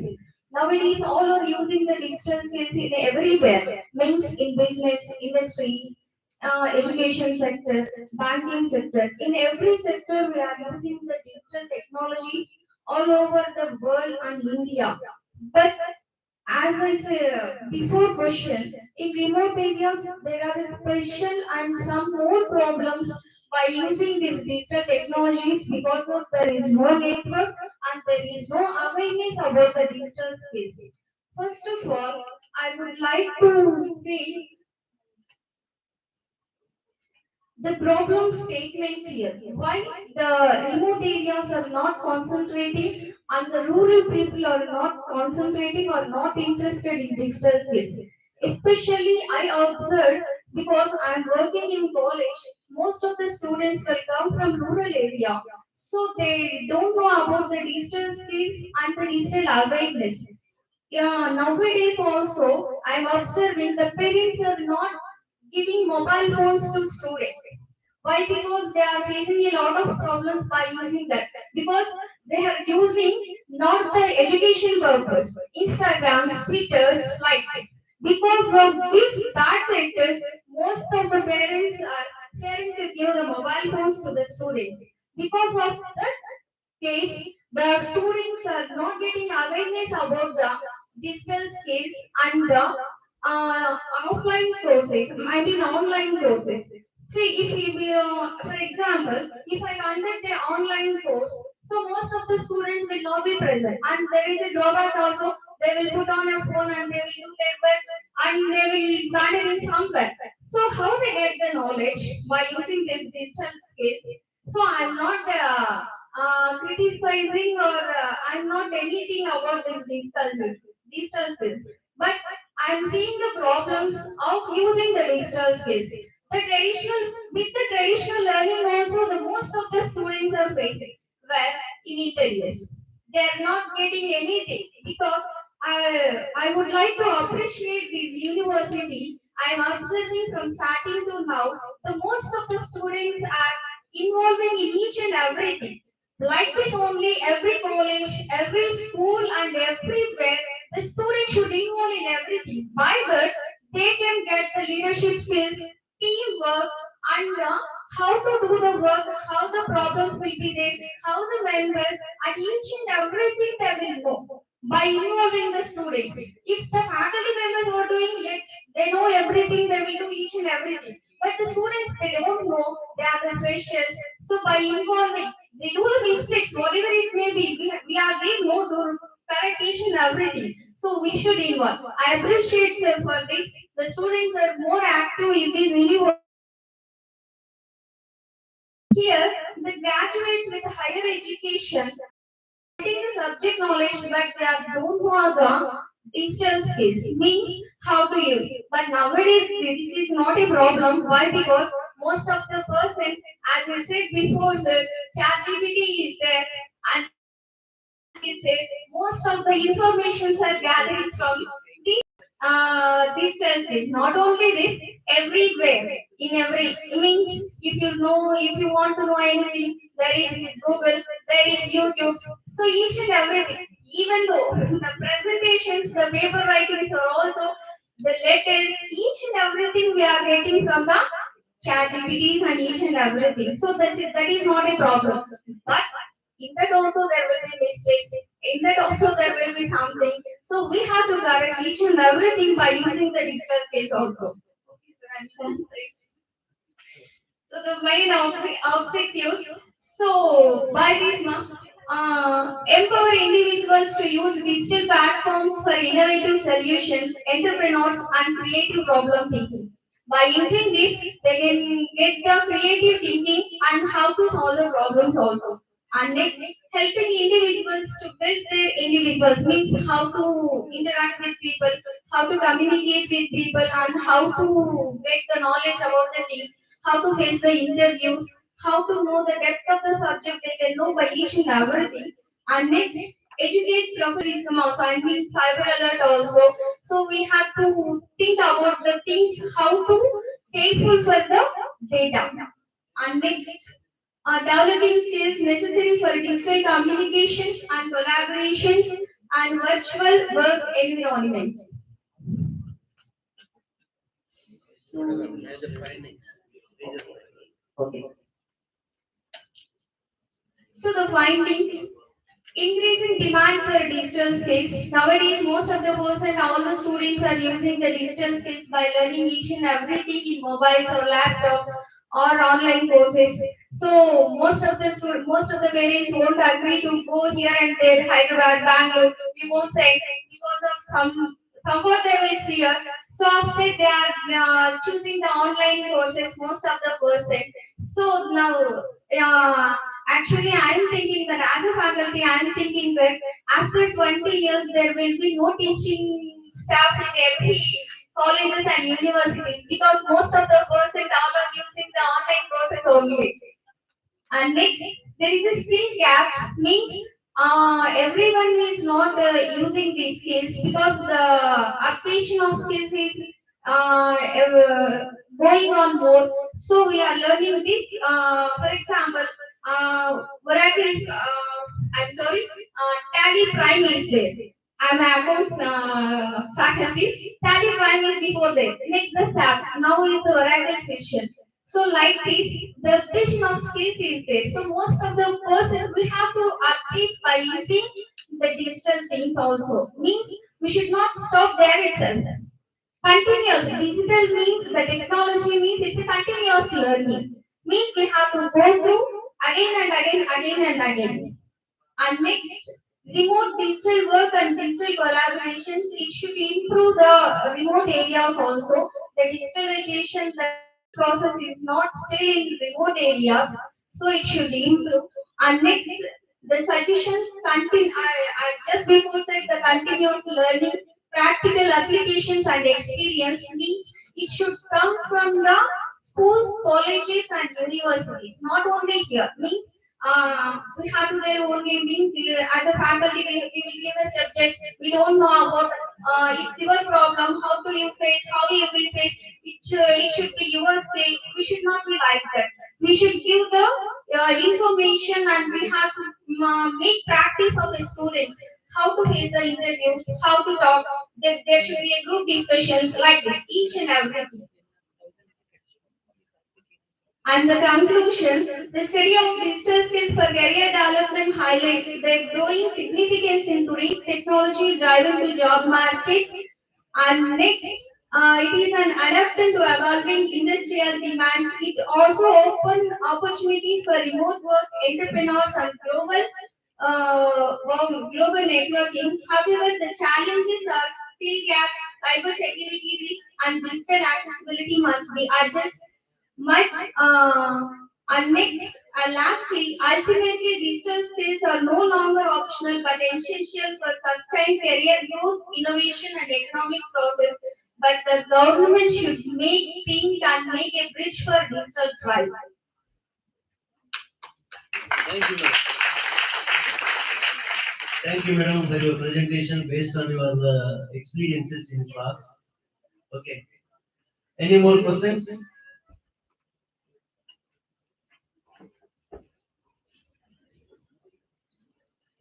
This is the first step, I think. This is the first step. Asking questions is must and should. I'm not comparing now. So, but everywhere in classroom also, you should ask the questions. By what only you can get the more knowledge, and the faculty is very alert also.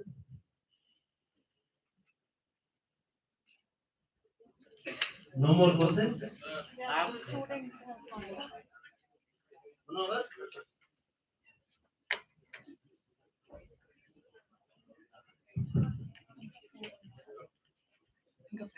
As we all know that AI, how much is impacting our today's world life. But we also know that AI is how much harmful for human also because we are too much dependent on the AI. We are using so much chat GPTs, Meta AI, and all those things. We all know that it lead to increase the dependability on AI. It is not good for us, for our cognitive development also. But on another side, we are promoting this also, not AI should be the developed, that everything should be go digitalized. That what do you think? That one side we are promoting AI also, but we also know it has negative impact also. Yes. So how you can manage the both of them? Yes, I agree that. Most of the business people or anyone think about the to save the time and the money. Okay, if you allow, if you appoint the employees, there should be nearly hundreds or thousands. But we are using the AI or the systemization. There is, I think there is no need to use that much money in the business or in every sector. So that they are agreeing and improving the technology. But in future, we will face the problems also, but we have to learn and we have to go according to that. Good afternoon. I am Dhanush from BBA second semester. I have two questions actually. The first question is you're talking about digital skills. So I would like to know what are some digital skills which are needed for Industry 5.0 according to you. And the other question is the NEP says that everybody should learn machine learning AI. It's a must. But what about those who never learned it in the school? They suddenly have to learn it in the college and all. How will we manage this? How will we means according and just before I said no. So we have to save the time, we have to save the money. So further we have to agree the digital technologies also. So this will be effect. I think this will be effect for a human purpose also. So we have to learn each and everything, and we have to update each and everything. By that we can gain until means here individual development should be there. If the traditional development means it's a teamwork, so here individual development should be there. In addition to the madam answer, technology is growing.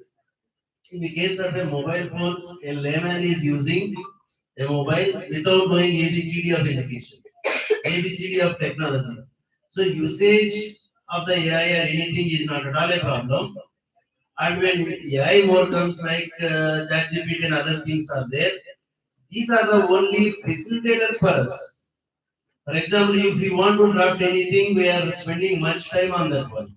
Instead of that, just you can type and you can get the text, then you can change it, you can modify according to your need.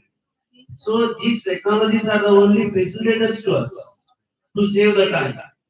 Okay. Any more questions? I mean, actually didn't answer my first question. What are some skills which we Okay, I will give you that answer. My dear friend, how many applications that you have been utilizing from your mobile phone? How many applications is a right inbuilt application the mobile our mobile phones have? Do you know the fact? More than 600. Right? But one survey recently said maximum people using only 40 to 60. In between 40 to 60. Once that you're able to right use all the applications, inbuilt applications. These are the visuals. Right?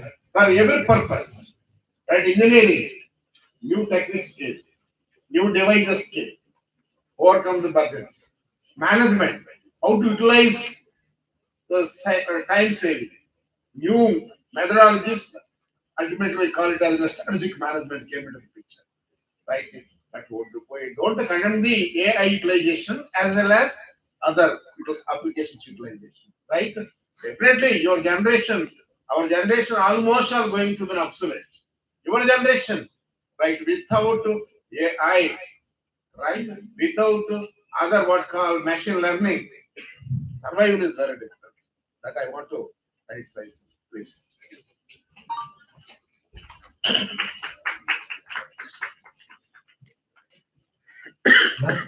Good afternoon, I'm Vaishnav. Some of the states have adopted NEP 2020, and some of the states have rejected the NEP. Then, do you think who have rejected NEP 2020 they will be lacking behind the skills? No, it's not like that. Lacking behind skill is not that. There is big problems. Why? Because most of the person. No, I'm not telling you that. That's what I'm saying. Why you accepted it? One government policy is entirely different to other government. Yes. Right? It's their problem. We can't For sake of express.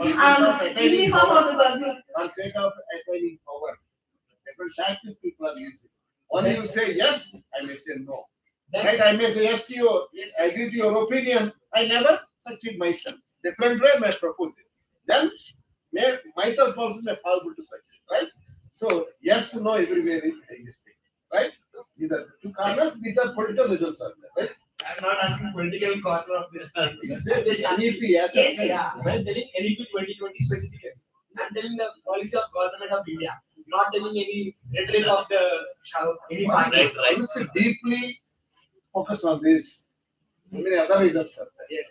Right? Some of the people blindly rejected it. Some of the people Wantedly. Okay. Wantedly Yes. rejected. But necessity is mother of invention. Compulsory. If it is good, they will adapt. Whatever. Yes. Okay, madam, thank you for your presentation. Next, I invite Ms. Reshma Rahma Abdul and Abhay Dev to present a paper on role of digital learning platforms on skill enhancement in the manufacturing sector.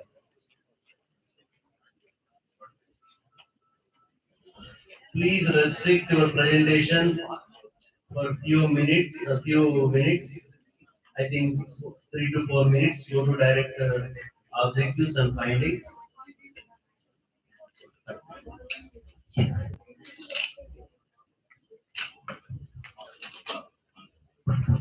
Hello. Everyone, good morning, all of you. First of all, thank you for giving me this opportunity to present the seminar. My name is Abdul Basit, the Department of Management Studies. Myself, Rahma, from the Department of Management Studies. So we are taking the seminar on the topic of role of digital learning platform on skill enhancement in manufacturing sector. So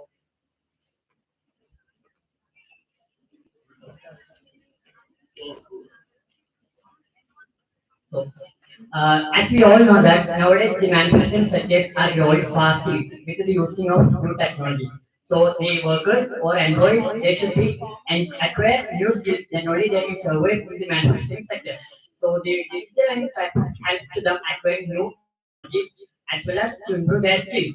So the platform they're using like virtual simulations, AI level lessons, etc. These are the platforms they help to acquire new skills and also better improve their skills, also better get a job opportunity.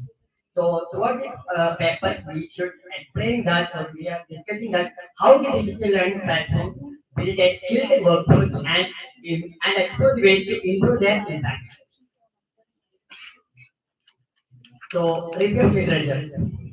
The revenue 2022. He identifies that digital learning transformation in how improve the quality and lower costs in manufacturing. Leonard 2023. He saying that how the digital learning platform tools is useful for the best for business performance. The next Kafi 2023, he said that how the digital technologies that affect workers, improving productivity as well as for causing adaptation in challenges. So objectives of these things first, to understand how digital platforms improve skill in manufacturing industry. So we all know that digital learning platforms it helps to how they are acquiring the knowledge through these platforms. Next, to access the impact of digital learning on career growth and all job opportunities. That how the digital learning supports to the workers for their, for example, for such as their promotions, certifications, and better job prospects. To next, to examine the main challenges in using digital learning platform in the manufacturing sector. That in the research we have already identified that some challenges that facing by workers as well as the manufacturers accessibility, adaptability, and agility. And impact of the role of digital learning platform that help workers learn new skills. So I already mentioned that it helps workers to learn skills both in technical and soft skills. Next, prepare for the future. That the technology is used to they update with the industries in manufacturing sectors. Next, supporting career growth. Through continuous learning, it helps to the employees to improve their skills and it helps to them get a better job opportunities. Identify the challenges. I already mentioned that adaptability, accessibility, and engagement. encouraging digital change. It shows how digital learning can help industries adapt to new technologies, making more efficient and skilled. Next, we move to role of digital learning in manufacturing. Workforce competence. Digital learning helps to workers improve their skills and knowledge, making them more capable and efficient of their job. Industry readiness. The platforms prepare workers to handle new technologies, ready for future challenges in manufacturing. Career growth. By offering training and learning opportunities, digital platforms help workers to advance their career and take on higher role. Next, we move to challenges. Accessibility issues.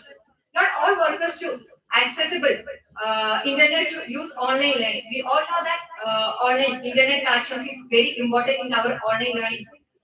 Without online net connections, we can't do nothing. Engagement and next we go to findings. Digital learning helps you workers learn new skills. It helps you workers pick up new skills that are needed for the jobs. Increase job readiness. Workers are more prepared to job there with the training. It helps you more improve their skills and knowledge. Engaging and interactive. Keep workers interested and involved in learning. Continuous learning. Through the continuous learning helps improve their skills and better job opportunities. Challenges we already mentioned that the challenges accessibility, keeping workers engaged and adaptability. So the conclusion of the paper, digital learning platforms are changing manufacturing by providing easy and flexible training. They help workers learn new skills and keep up with technology. Challenges like access, engagement, and adaptability, it exists, but better content, personalization, and user experiences can improve effectiveness. So, investing in digital learning, it ensures skills workforce and ready for the future manufacturing. Thank you. Thank you for the presentation. Questions and answers? Questions? From their friends. Don't have any understanding.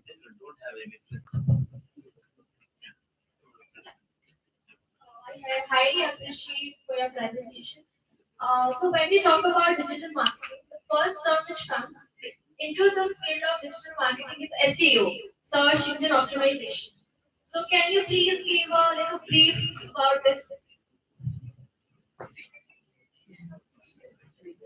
First of all, our topic is not based on digital marketing, it's manufacturing sector, how they manufacture Role of it. digital learning in manufacturing. Manufacturing sector. Not Yes, so SEO also impacts manufacturing because like if you will work more and more in this, then manufacturing sector also gets impact. That's the thing. Right. Thank you. Any other question?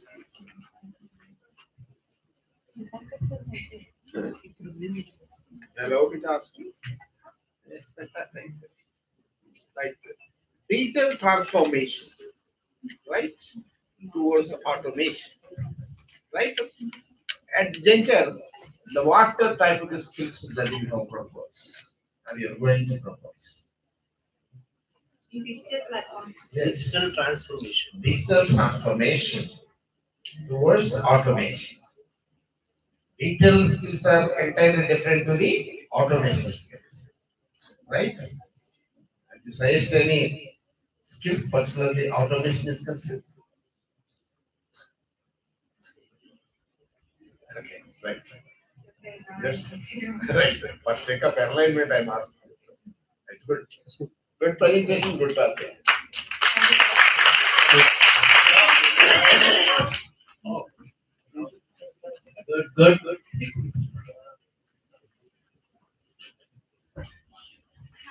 Hi, I'm Sanskrit. Now, my doubt is, in manufacturing sector, most of them are laborers, right? Like, majority of the workers are laborers. So how is digital learning going to help them? Digital learning, we train how to improving digital learning in manufacturing sector. We already mentioned in our challenges. It's difficult to some people. It's my based on their people, their accept and suitability. We already mentioned in our challenges. Many of them can online mode. They can afford more online mode.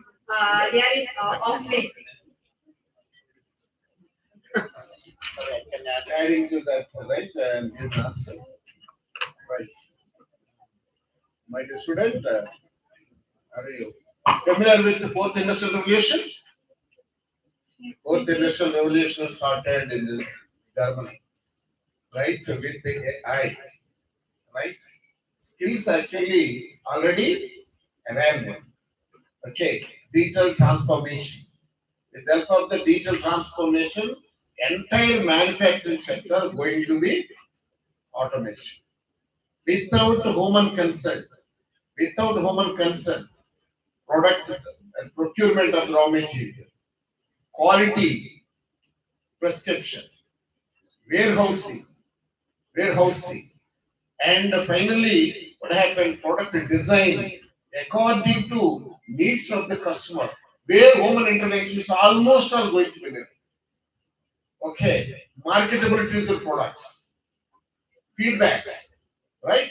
Everything almost all going to be automation, right? Where just we are only mere spectators. We are only mere spectators and enjoyers, right? Right. Skill is very essential. After that, through that we may understand new kind of thoughts may be come, right? New technocrats, new breed of technocrats come, right? With the new ideas they apply and develop the products. Okay, this is a continuous process. This is a continuous process. Skills automatically. Compared to me, you have more skills. Your generation have more skills, right? So definitely, world not stop with only one skill. It is a continuous process, right?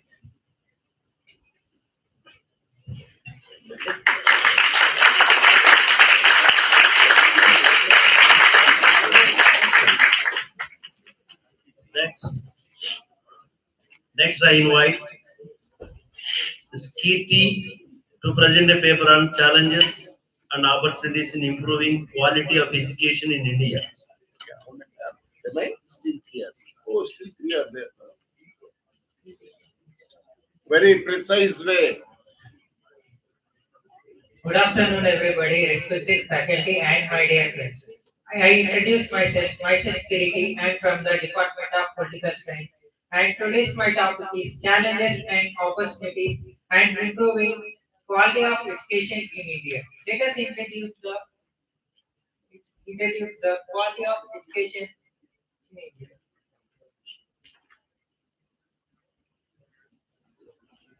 Education is a fundamental essential for survival within a society. And Indian education system has encountered numerous challenges over the years. We are facing the numerous challenges in the Indian education system, which are directly or indirectly in the education system. And Vikasit Bharat, our Modi government here has introduced the Vikasit Bharat at the 2047, which has the campaign of the youth of India, which is in the form of skill development and the knowledge and improving the technical skills in India. And now challenges in the higher education. What are the challenges now we are facing in the higher education? Access of as and quality of education, higher drop rates. Mostly I focus on higher drop rates, which because the schools are not available and the colleges are not available in the mostly on the remote areas in the India, and the low literacy rate. India has a mostly according to the Niti Aayog report 2018 report the low literacy rate in the 24 states among the India. And it's girls' education. Girls are facing the mostly the lot of problems which is providing to the education in the all sectors, which are they are facing the many challenges in the education while with a family or some of the issues they are facing in the education. our Modi government has introduced the Beti Bachao, Beti Padhao, which means that we have to encourage, empower the girl child to study the education. And Sukanya Samruddhi Yojana, which has the financial support to the a girl child which is able to study.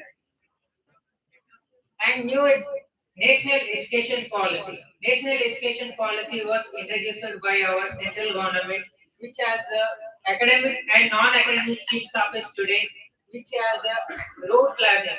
Rote learning means which has a not in a extracurriculum activities. It is in a other form of MOOCs and other courses which the students have to develop. And then elementary education. Elementary education means which has a primary education in India, which are the rural areas have the some of the schools which have provided to the KG to KG education to India. And there is a elementary education, Sarva Shiksha Abhiyan, which means the KG to PG, the education must be get to every child.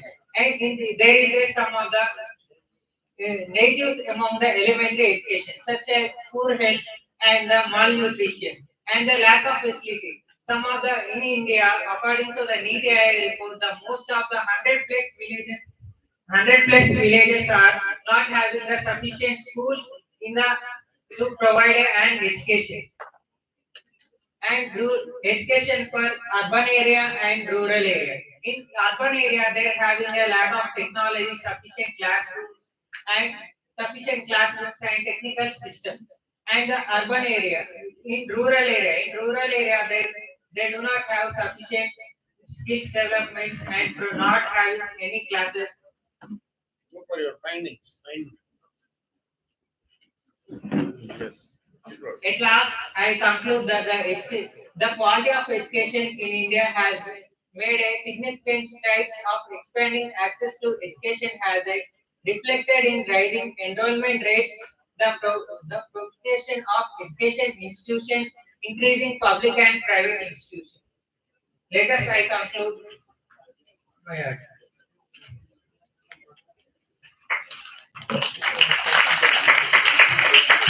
Thank you for the presentation. Any more questions?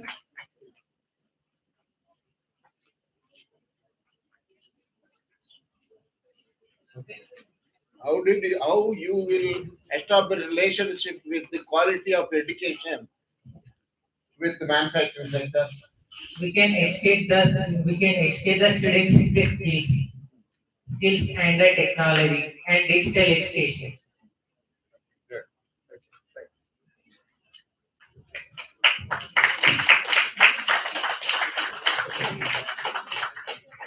Next, I invite Mr. Santosh Kumar to present a paper on empowering Bihari's workforce, transforming employability through education and skill development.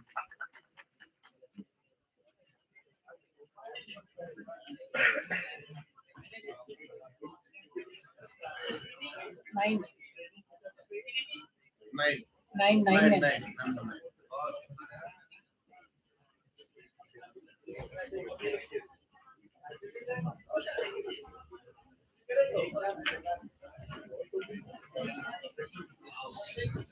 Good morning, Chairperson, faculty members, and my friends.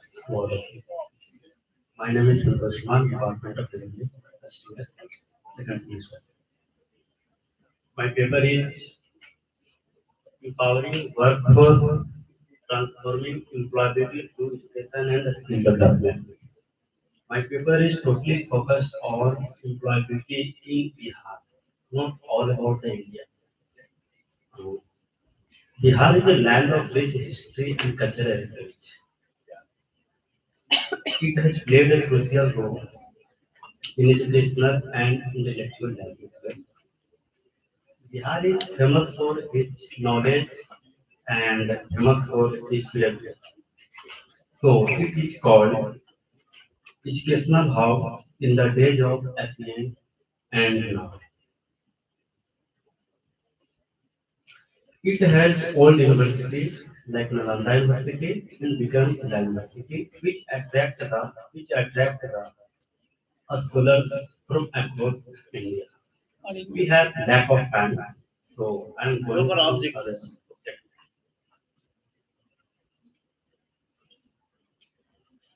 Objectives of this study: developing a skill training program. Means we are totally depends on the academic marks. The theme students are more focused. We want 90%, 80%, 20%. But the thing is, we don't know a skill. So the government want to develop a skill. Like there are certain companies providing certain skills like TCS internship, Wipro internships. Second, enhancing technical and vocational education. Like government want to develop technical skills and vocational like in IT sector, healthcare, and related to industry integrated skills. Third one is encouraging entrepreneurship, skill and self-employment. Encouraging entrepreneurship means promote a small scale industry and promote the self-employment like gig workers. Many of the people know the gig work, don't know the gig workers. What is the gig workers? Gig workers is the worker for work for industry and organization for short time, like Swiggy delivery. They are working for 4 hours, 3 hours, and maybe 1 hour. They are the gig workers. They contribute also in our economic growth.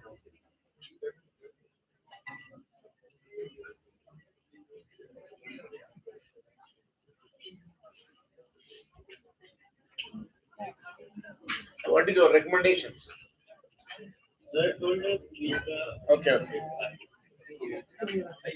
Yes. Bihar workforce transformation requires a multi-pronged strategy. But why Bihar needs multi-pronged strategy? Because Bihar is divided in two parts, North Bihar and South Bihar. Both are suffering from other problems. North Bihar is suffering from flooding, South Bihar is suffering from drought. So you cannot implement the same strategy in all over the Bihar. That is the problem of government are facing the problem. With the right policy, target initiatives, and proper implementation, Bihar can emerge as a skilled workforce hub. Means in Bihar, second largest numbers of people. So we can focus on not academics. Academics, if you see the academics, Bihar is good. If you see the results in IIT, UPSC, and other things, Bihar is okay. But if you come in technical, Bihar is not okay. But because they are suffering from vocational training and the skill development, not suffering from academics. Because they have already old university. Students are giving the result in academics. You can see the last 3 years of us from Bihar. You can see the results of IIT. Bihar is only a state giving IITians equal to 3 states.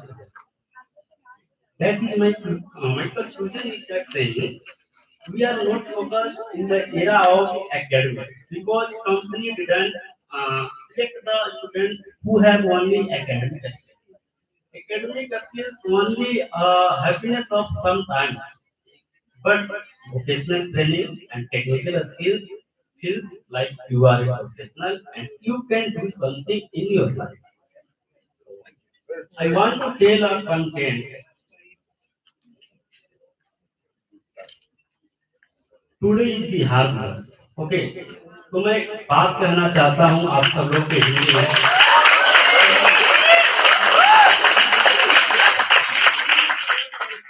सबसे पहले मैं सभी को बिहार दिवस की हार्दिक शुभकामनाएं देना चाहता हूं चाणक्य की नीति हूं आर्यभट्ट का आविष्कार हूं महावीर की तपस्या हूं युद्ध का बुद्ध का अवतार हूँ। जी हाँ, मैं बिहार हूँ। सीता की भूमि हूँ, विद्यापति का संसार हूँ। जनक की नगरी हूँ, माँ गंगा का श्रृंगार हूँ। जी हाँ, मैं बिहार हूँ। चंद्रगुप्त का साहस हूँ, अशोक की तलवार हूँ। जी हाँ, मैं बिहार हूँ। Thank you all of you.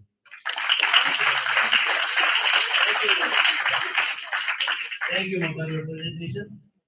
Next questions.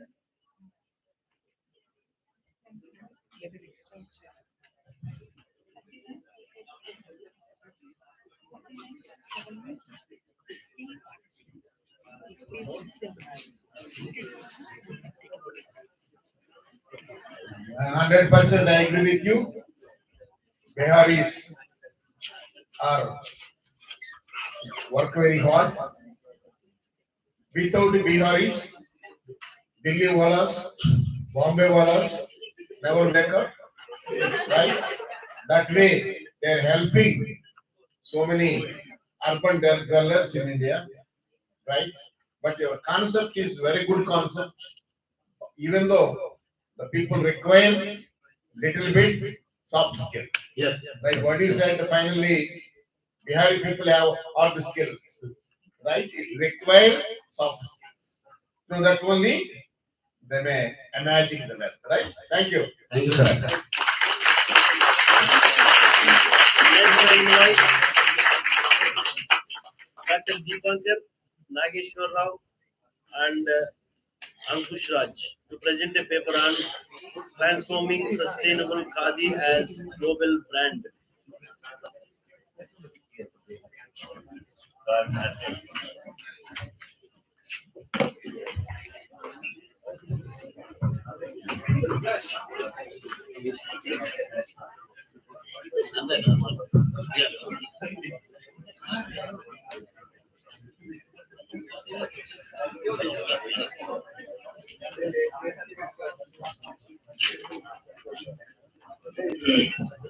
Oh, according to your subject, you are also wearing khadi. Yes, sir. Oh, great.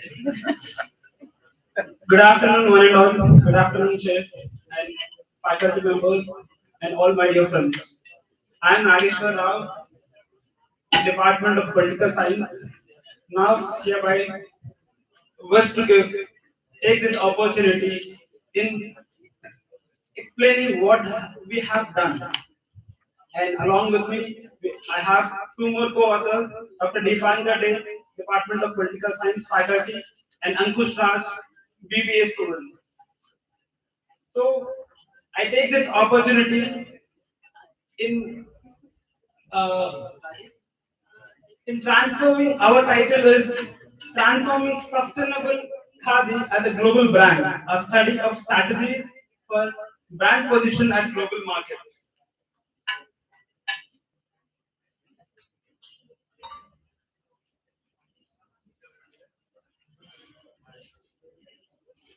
So I won't take much of your time explaining a lot, but in just I'll try to give a bird view what we have done.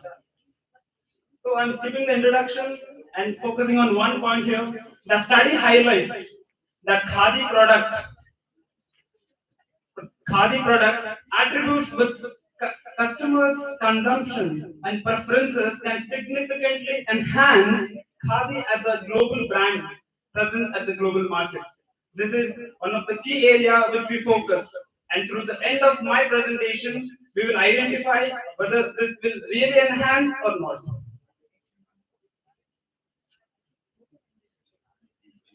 To talk about the objectives, to examine the reliability of khadi segments in the textile manufacturing sector.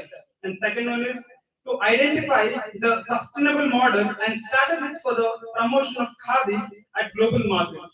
And to analyze the attributes of khadi garments and customers' preferences to enhance the branding position. To look at this, we can understand how the productions and sales is taking from year by year, from continuously, even though in the year of 2020 we have faced a pandemic, still there's no much decline in this production. And at the end, we can see 2021 and 2022, there's a lot of exports have been done in the khadi sector. So the major strategies for branding positioning, we have highlighted the three things. First one is attributes, and second one is customer preferences, and third one is branding positioning. These are the major key factors which are enhancing and making a strategy for branding a position Khadi into a global market. So, in the attributes, there contains it contains quality, design, innovation, advanced technology, and pricing strategies. And coming to customers' preferences, the way they look, the way they have eco-consciousness among the present era, and the emotional loyalty or connect towards the product, and the affordability of khadi. And to talk about the branding position, how brand identity takes place, how the circulation of chain place, and sustainable model, and how we can enhance, how we can bring our local markets to a global or international market. That consistency of maintaining of sustainable model is very much required. So, sustainable model, some of the features of Khadi are presenting sustainability, self-reliance, and heritage. Global, growing global demand for sustainable textiles need for a structured model to enhance indigenous manufacturing, use of natural fibers and eco-friendly dyes. Water and energy consumption is in production, ethical labor practices and fair wages, and strengthening local chains and artisans. So this is the one thing I need to highlight. We have taken the hypothesis. This is the main thing we have to focus on. So the attributes of khadi garments and customer preferences have a significant positive effect on global positioning in the global market. So this is our hypothesis. And on this, we have took hierarchical regression analysis. This technique made us understand how whether we can enhance or not. So in these practices, we have to two blocks. So the interpretation is block one or the model one is where attributes has the interpretations are in the model one, the main effects only attributes, which I just mentioned earlier, the pricing, the design, all this. So attributes have a significant positive effect on global positioning. And second one is customer preference also have a positive effect. So here we need to understand in model one, individually the attributes as well as the customer's preference is having a significant role. And the model explains 12% of variance in global positioning impact. In the second model, we can see when the interaction is taken collectively, which means there's an interaction between the attributes and the customer preferences. This resulted that there's no significance in this for the leading brand position. Individually, we saw in the model one, we saw they have their own significant role, whereas when we combined, we didn't find any much. There's no significant impact. So the result we found out is product attribution and customer preferences both directly influence brand positioning. However, there's no significant moderation effect. Customers' preferences do not change the relationship between attributes and brand positioning. To conclude my presentation, it has been understood that the attributes and customer preferences individually influence brand position in the global market. The moderation effect of the customer preferences is not significant enough, which means it does not alter the impact of attributes on global positions. It has suggested that both factors play a crucial role, but functionally their function is totally different. This paper also provides a comprehensive direction towards future research and explore alternative moderation variables, but strategically branding and targeted marketing remains essential for Khadi global expansion. Thank you. Thank you for your presentation. Any more questions?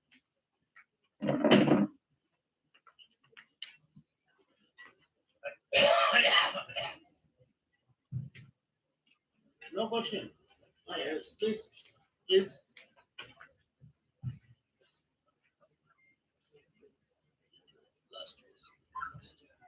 Do you think is there any limitations? Yeah.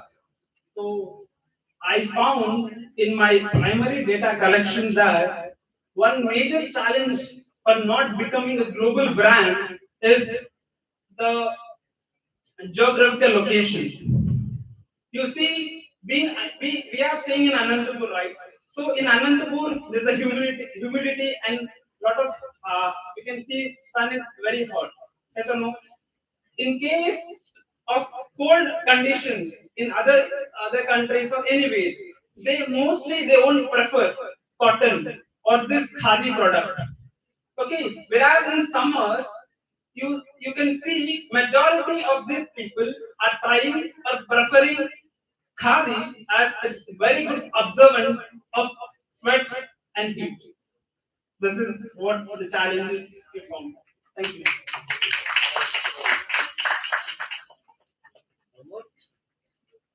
How to promote Indian Khadi products? What strategies that you will be established?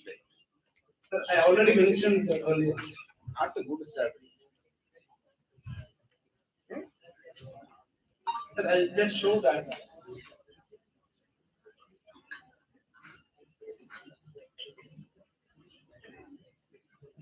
So these are the things, sir. In case if the attributes are How to changing all this, how to write digital technology, you can digital marketing, you can utilize for promoting. So these are all general, right? Yeah. How to that we promote the goods at a global level? Sir, we can, sir, first of all, when we found our research gap is like Khadi as just a brand, but when we found This is one commodity, right? Yeah. Not a brand, or a commodity. Of course, it is a brand also, separate brand, right? But what is my observation, whether it is right or wrong? Right? Social media marketing is only helpful. Right? Nowadays, you see, look at sir, what you said is correct, sir. with the less cost Sir, promoting yeah. the Khadi products. Yeah, sir, you're correct. But we have took 200 samplings from the around people who were uh, using these khadi products on the regular basis. Then we found customers' preference is not that impactful in promoting it as a global brand.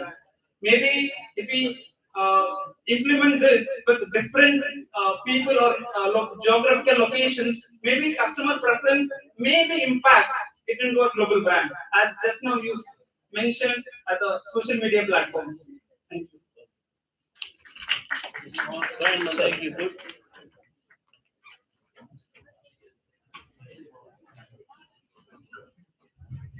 Good. So, actually, I should not ask you a question because you hail from political science and you are going to present a paper in marketing, but still there is a connection because it's a Viksit Bharat, we have to make connections, right? So here, Swadeshi movement was there. Yes, sir. Coming to political science, in that Swadeshi movement, we have rejected all the Western, Yes, sir. and we want to adapt this path, but still we could not have that much sales in India only.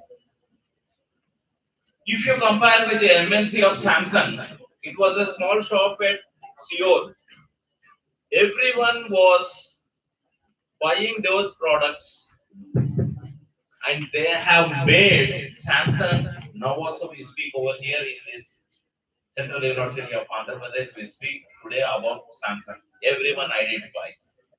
A small village, a small shop has become. Until unless we embrace and we adapt our traditions, stick on to our things, until unless we cannot have this.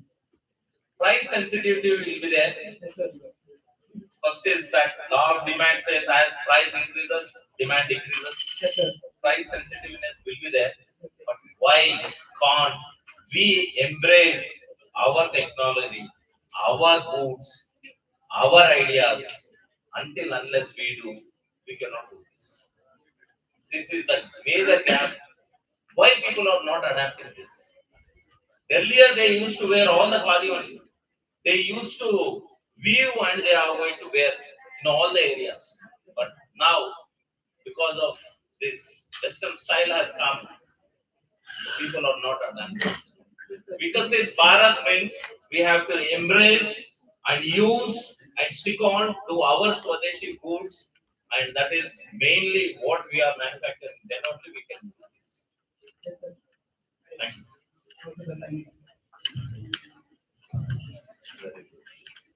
I invite the last presentation, Dr. Kishore, to present a paper on revolutionary sustainability. Last one. The last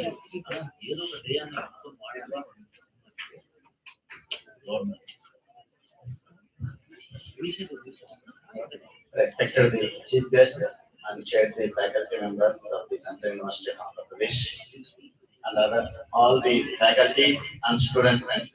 Good afternoon to all. I'm very happy to be associated in this seminar, and I haven't come yesterday due to busy schedules. In fact, this theme is different what you are listening so far. My topic is circular economy. So I carried a lot of information, but now the time is almost all the ending time. I hope that you are not going to take a lot of information and you are not going to write any exam in this presentation. So I tell you very brief about my paper so that we can have good interaction and so that we can if you can understand my theme, that is more happy for presenting this topic. Here, the concept is it is a revolution, and it is a dire need today of discussion of the concept of the sustainability, how the circular economy will help to, or maybe the boost of the Indian economy. So I'm very happy the presenting the paper which is related to the development of the economy and as well as the Bharat. My area is entrepreneurship, and I was motivated many students to promote the ventures, or it may be the head of the number of schemes announced by the government area. And the last 1 year, I shifted my entrepreneurship research to the sustainability development. Because there is a lot of scope is here if you can understand the sustainability. We have the sustainability development goals, and we all be educated, and we are in the good institutions where we are the right people to understand this concept. And once again, I am very happy to say that this is not as a what you call the analytical paper, or it may be any what you call the specific point. I feel that it is my aim is to create awareness about the reducing of the waste. It's our responsibility to understand, because we can see that the many what you call the advertisements, or it may be the movies, or it may be messages everywhere may be there about the how we can save this nature. What the practices should develop, or it may be the contribute to the reduction of the waste. With the team, I can correlate this circular economy to connect the or to help the development of the Viksit Bharat programs too. So no doubt, our government have a systematic plan. They like what you call plan, what the targets maybe 2030, and what the targets after the next, like what you call the 2047, where we can celebrate the 100 years of the independence. So with these emerging technologies have been placed. Now you can see that very simple. I can tell you the very simple messages. So my aim, let's say that the circular economy, it is nothing but the materials which we may not spoil it, which we can use continuously. So circular economy means the continuation of the usage of the products. What I meant to say that we can use as much time. So my dear friends, we can see in the uh, youngsters how frequently they are purchasing of the like the smartphones. If a new feature is coming the market, as a consumer, they have the idea or they don't have the need. We are purchasing of the new mobiles every day, and we can see the users of the not only electronics. We can see the any materials. It may be clothing. It may be like what we call the our needs. We are frequently changing. So my concept is here. We can use them as much of time until we can what is called happy for the usage of the things. And you can see the aim of the topic is here to minimize the waste resource consumption by keeping the materials used for longer time. Longer time. So it's very difficult, but we have to think seriously because this is our responsibility.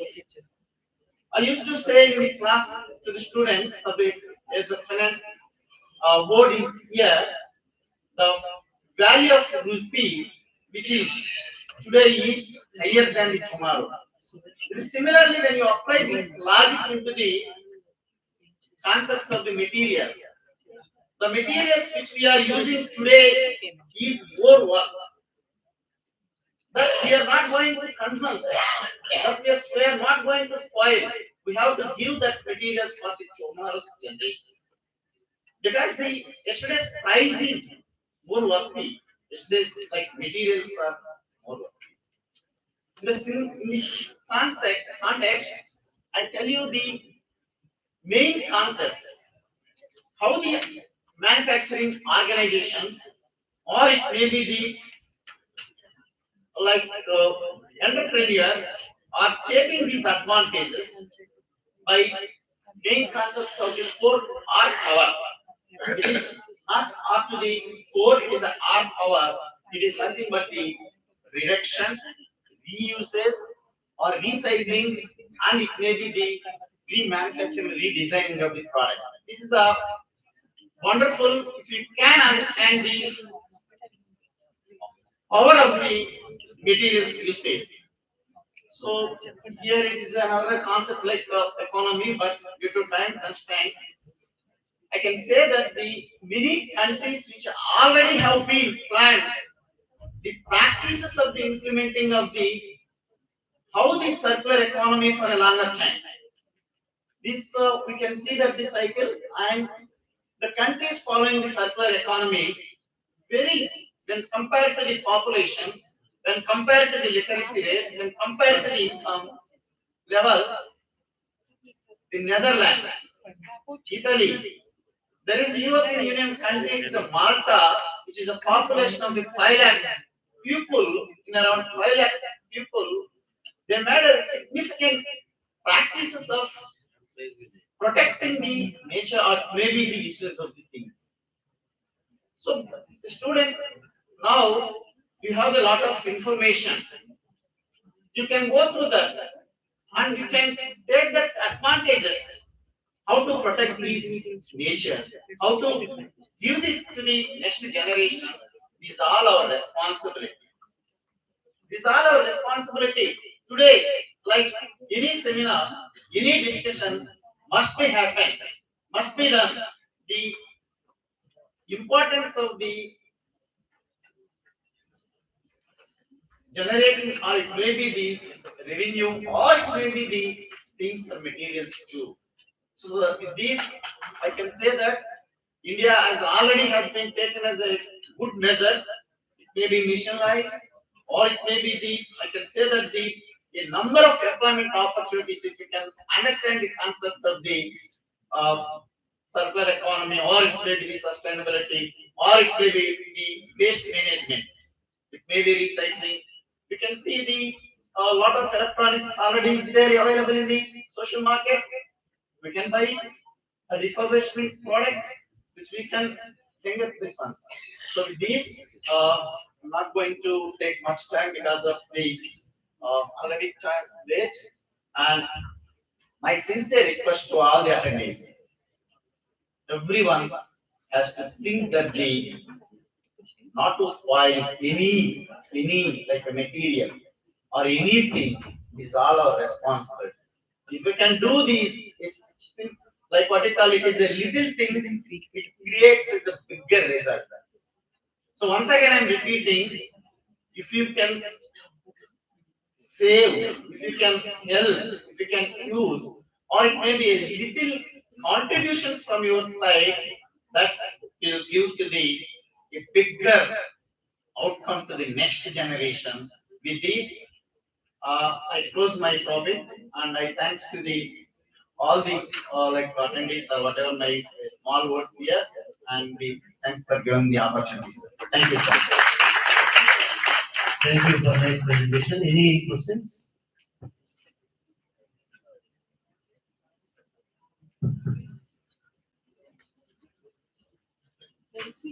Yeah, please.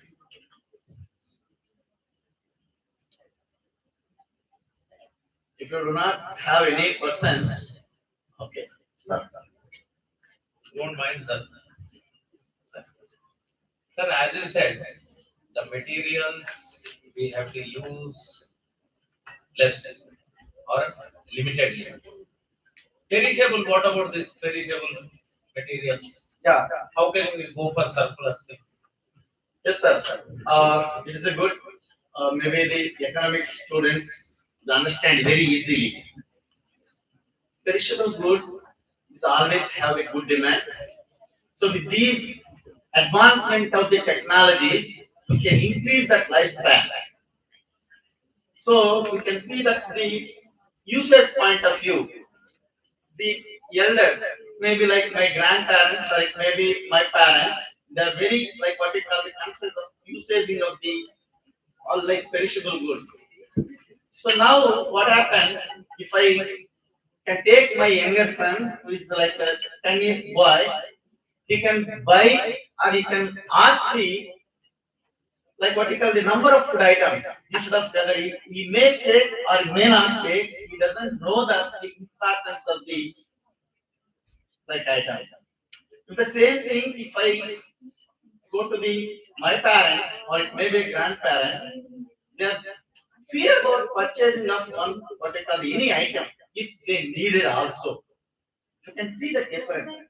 So that now these perishable goods we can postpone the lifespan by using of the like what I call the durability, or it may be the other electronics, or it may be some items.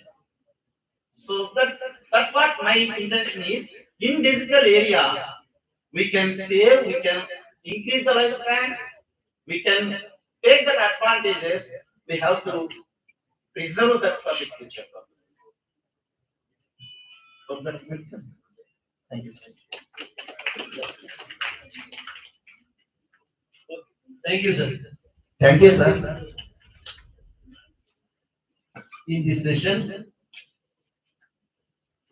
I congratulate all the presenters for 10 papers we presented here. Now I am handing over to Rajkumar to give you a brief report on the.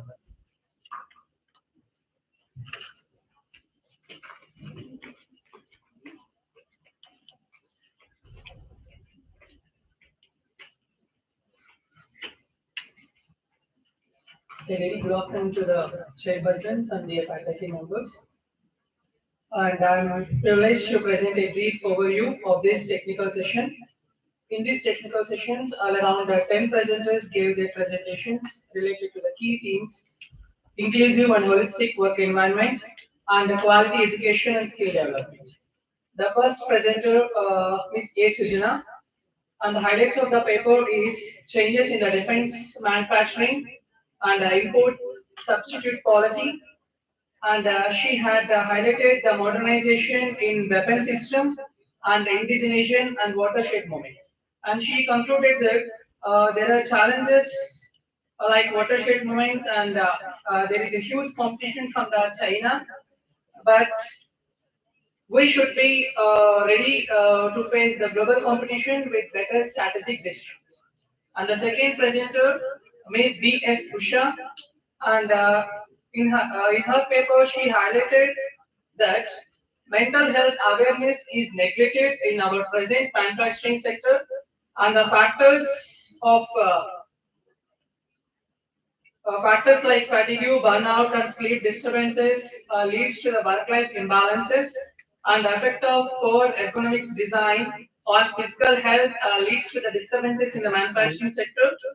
And her conclusion is productivity by the workforce and the job satisfaction and safety of employees will be increased when there is a proper economics in the manufacturing sector.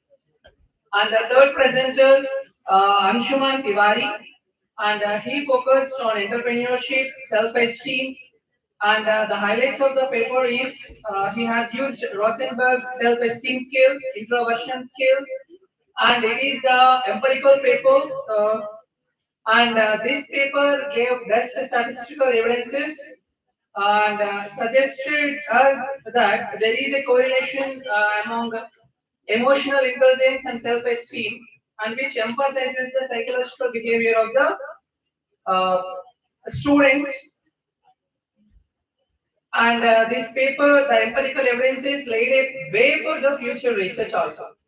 And the next, the fourth presenter is Dr. S. N. Arjun Kumar. Uh, the key highlights of his paper is government is providing opportunity for learning, digital learning, but still the society is missing out to reach the amenities which are provided by the government. And the conclusion is doing, learning, and improving leads to the success. And next, the fifth presenter is Dr. K. Sharada. In her paper, the key highlights are digital skills role plays a crucial role in career development, but there is a misuse of technology by the students, and the parents should have awareness how to make use of electronic gadgets. And the conclusion is digital skills are no longer optional but essential for career growth, innovation, and economic progress. And here the sixth presenter is CUAP students, that are Rehman Abdul Basit, and the highlights of the paper is impact of digital learning is must for career development, and there are challenges in using digital learning platforms. Even though there is a positive impact in skill acquisition, and the conclusion is adaptability and accessibility is still needed to learn the digital skills. And the seventh presenter is Mr. N. Kiriti, and he has focused on access and quality education, higher drop rates, and lower literacy rates. And in his paper, he has mentioned the various girls' education schemes which were provided by the Indian government. And he also thrown a light on NEP 2020. And conclusion is quality of education is needed. And eighth presenter, Santosh Kumar.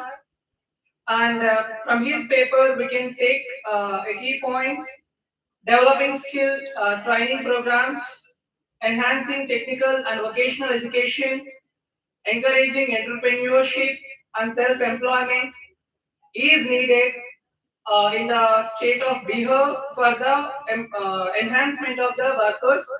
And he has used the terminology gig workers.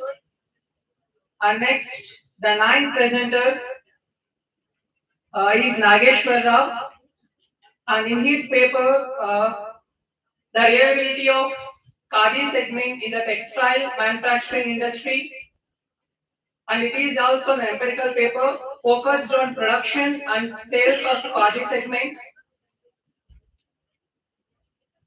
And the conclusion is the attributes and the customer preferences gave positive relation with the khadi manufacturing sector to become it, to make it as a global marketing commodity. And the last presenter of this session is Dr. S. Kishore, and he has focused on circular economy. And he used the 4 R's, that is reduce, recycle, reuse, and recycle the products for the future benefit. Thank you for all for giving this opportunity.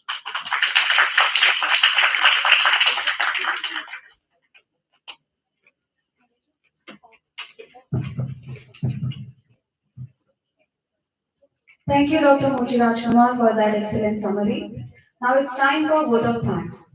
As we conclude this session, it is my privilege to propose a heartfelt vote of thanks.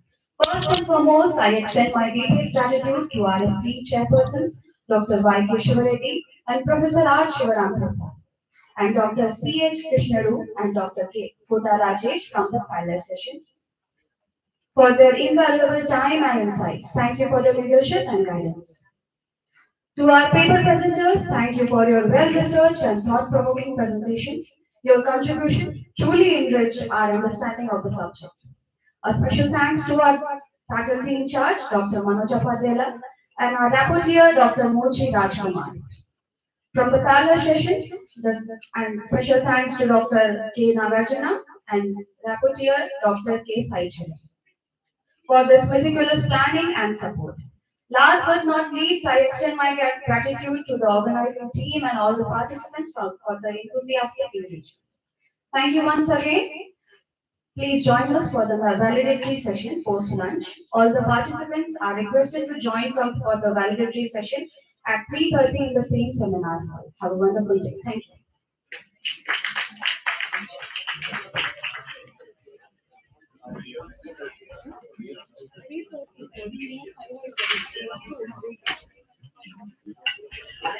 Yeah,